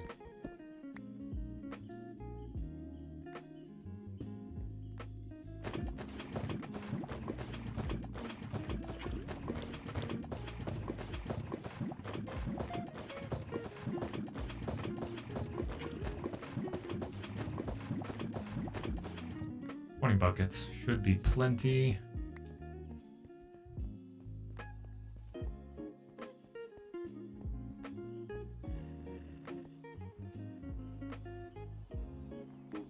Slap that bad boy back down.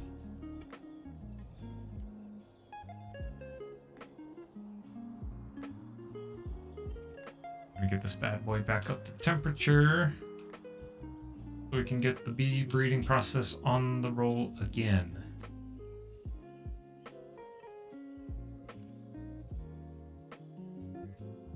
Default is negative 25%. It's cold as shit. Very cold indeed.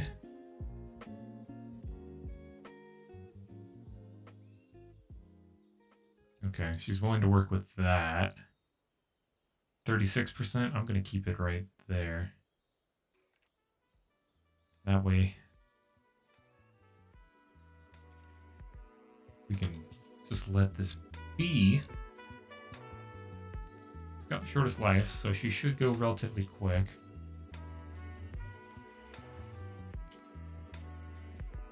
But I do need to get a common princess somewhere in there along the way.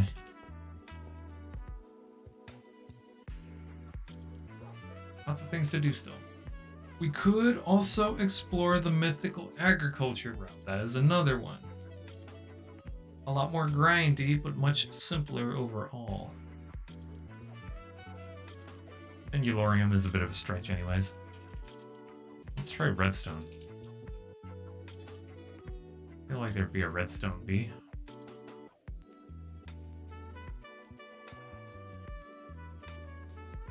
Maybe not.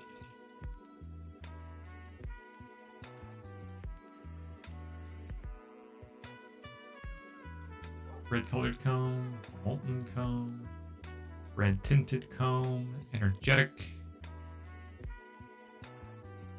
Get redstone out of energetic?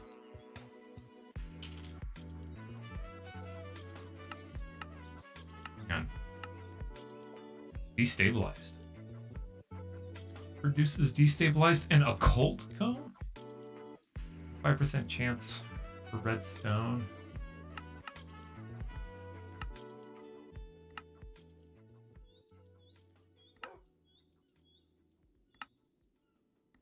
Fascinating. How does one get destabilized bee? Industrious, spiteful, 12% chance to mutate. Infernal, hateful. I believe you get infernal just out of hell, unless those are hellish bees. Eldritch and infernal. Mystical and cultivated will do eldritch. That's actually fairly easy. Usual and cultivated will do it too. Okay, so there's some feasibility here. The magic bees might be the route.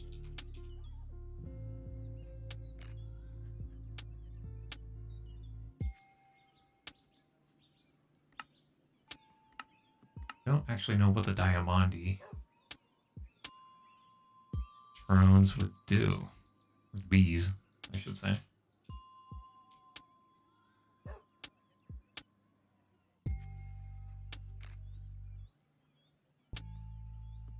That just produce dyes? My question. Caustic comb. Okay, yeah, plutonium, cyanite, yellorium, shimmering, stardust. That one would actually be good.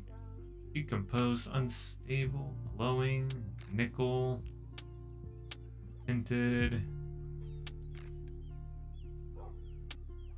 Lots of tinted. Diamond comb.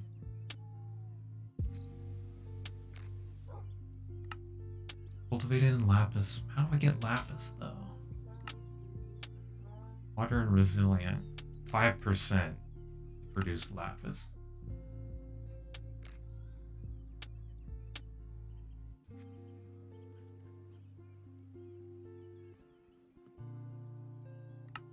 Really love to know how I get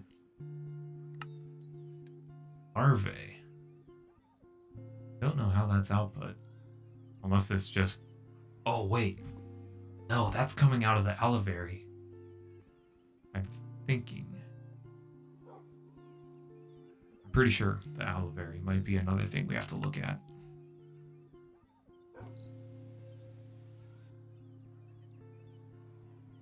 So many different things. Diligent and valiant. Huh. That is interesting, isn't it?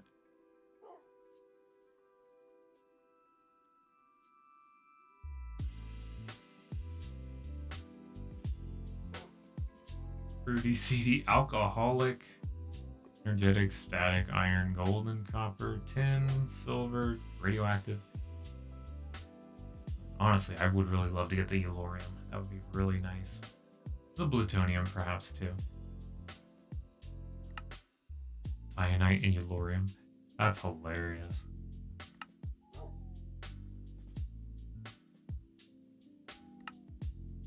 Nuclear and unstable,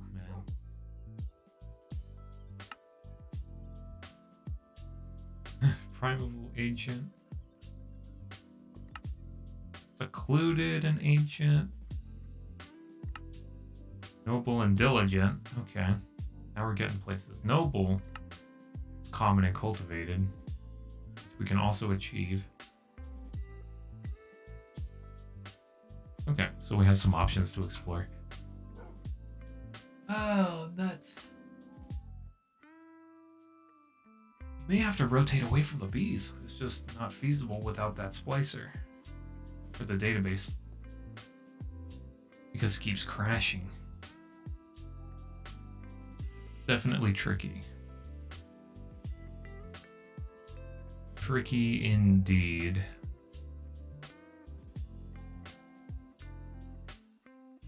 Let's see here. Let me take a look at my dashboard real quick.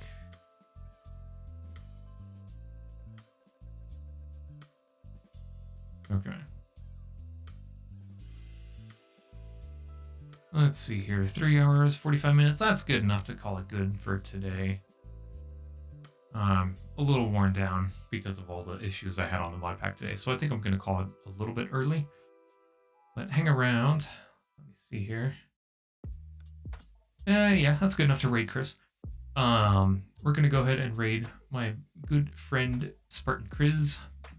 They are playing Cult of the Lamb this evening. It's a big one that's been making the rounds on Twitch at the moment. Okay. The raid is primed. Unsubbed viewers can go ahead and copy paste that. Subscribed raiders can copy paste that message. I'll go ahead and plug socials and support. Let's see, I'll go ahead and do my end shtick and we will raid my good friend Chris. So, of course, as always, to everybody that stopped by today, thank you for stopping by. If you like what we do here on the channel and you're not following us already, consider dropping a follow. If you're already following and you want to support us a little bit further, consider dropping a sub. Let's see, if you want to keep up with myself and some of my Twitch friends offline, you can find my Twitter, YouTube VOD, archive, and Discord links in the About tab of my channel page, in addition to the links I posted in chat. That's all I got for you guys today. Thank you so much for stopping by. We're raiding my friend Chris. They're playing Cult of the Lamb. Say hello for me. I'll be over there in a second. And I will hopefully see you all on Sunday. We'll see you then. Thanks.